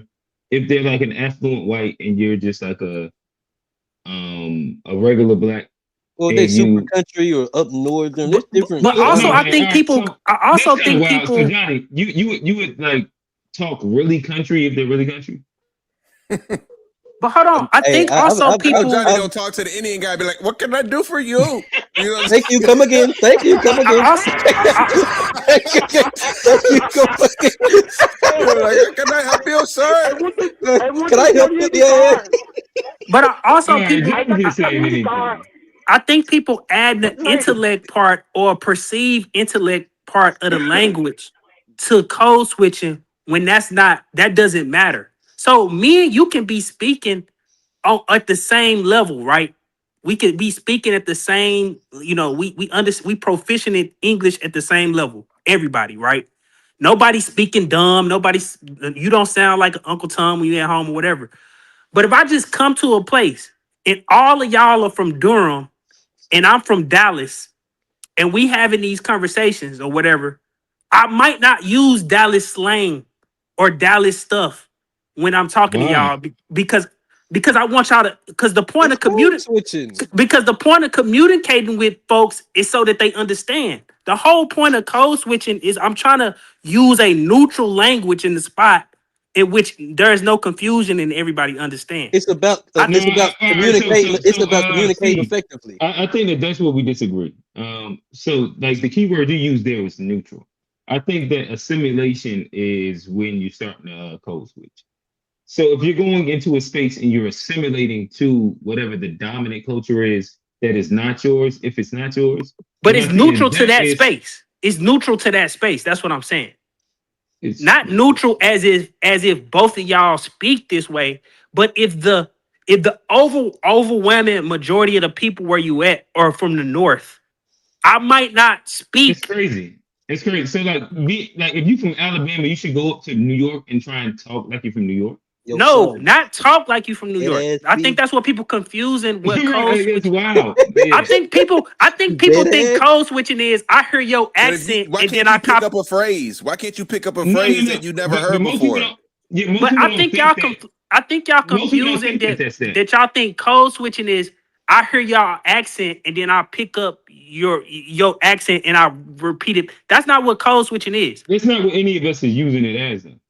But that's what it sounds like. That's what it sounds like when you say it to me. I'm just saying when people referring to. I think that when you go up and down the socioeconomic ladder of like the way that you attempt to present yourself. But typically the black people who are talking about this are not from the bottom cast of the socioeconomic ladder. That's what I'm saying. Most black people who are talking about code switching is upwardly mobile HBCU graduates. These not the bottom cast of blacks. All right, but so now this is where we get into like that weird little thing. They're not even HBCU graduates. They PWI grads. Even PWI, these not the bottom cast of blacks is not concerned about code switching. But so then this is where like we get into sticky situations. like when you think about where the majority of people that come from, you use HBCU. Where's the majority of people that are going to HBCUs? These are first generation Black college, first generation college students that likely have are on student aid, FAFSA, get Pell Grants. These are people that would be from said space that you're talking about that then go through education, get a degree, and now they have the ability to be upwardly mobile. They get These refined. Right. These aren't people that come from. I push back against that because most HBCU, the cream of the crop of HBCU graduates are typically generationally elite already. The cream of the crop of HBCU. All right, so like they already come from a cast of Black people. So Steve, though, like if you're you one of saying them the uppity most Morehouse elite type of niggas, huh, Steve? But what you're talking about is the most. I got an online. People. I got an online degree, majority? man. I ain't. Come on. But Steve, like, are we talking about the majority or the cream of the crop, meaning like the 1, 2, 3, 5%? But hold I agree that the 1, 3, 5%, a good portion of them. I wouldn't even say the majority, like all of them, but a good portion come from a background in which they have had somebody inside their household and or parents guide them inside what they're doing. The majority, overwhelming majority, I'd probably say closer to like 85, close to 90%, when you touch down on the HBCU campus, are first generation and or still from a lower middle class urban space. area. This is the reality of the people that you're speaking about. When we say that's not the people who have. That's the hyper minority. So we wouldn't like specify the majority off a hyper minority cream of the crop. But this is what I'm saying. Most people that go into corporate America, there's only a small the portion of Black people who are talking about code switching is the cream of the crop. This is not true. Like, and this is where I'm telling you, you're getting it all the way wrong. Can I say one thing? People that get a degree that go to HBCUs are people that come from, again, places where you have to get a Pell Grant.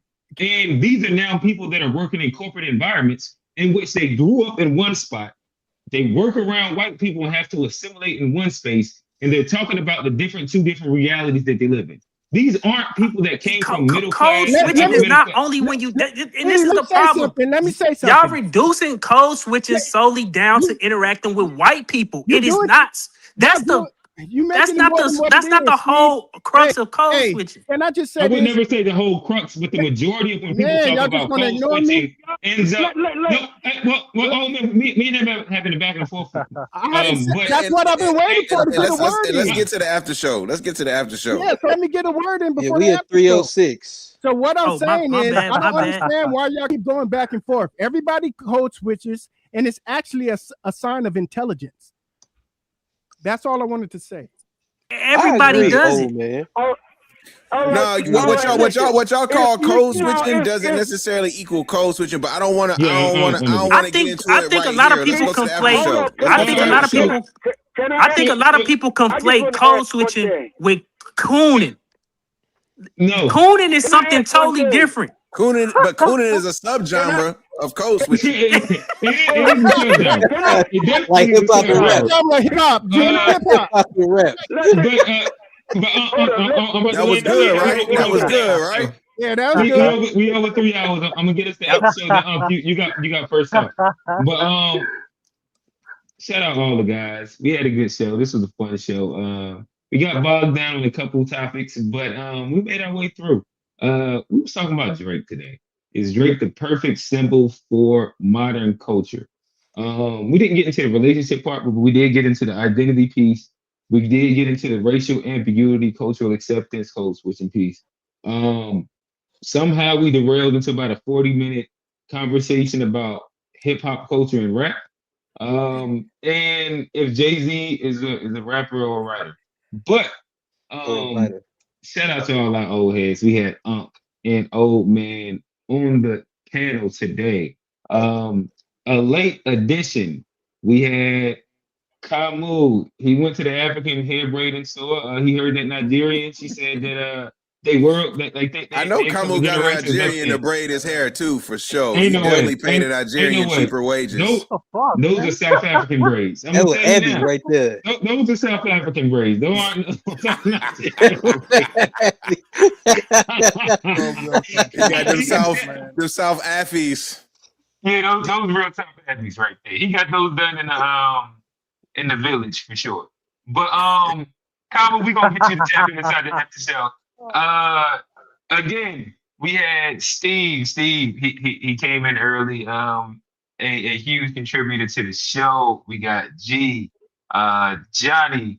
I'm your host, Q. And with that said, we out. Peace. Even you.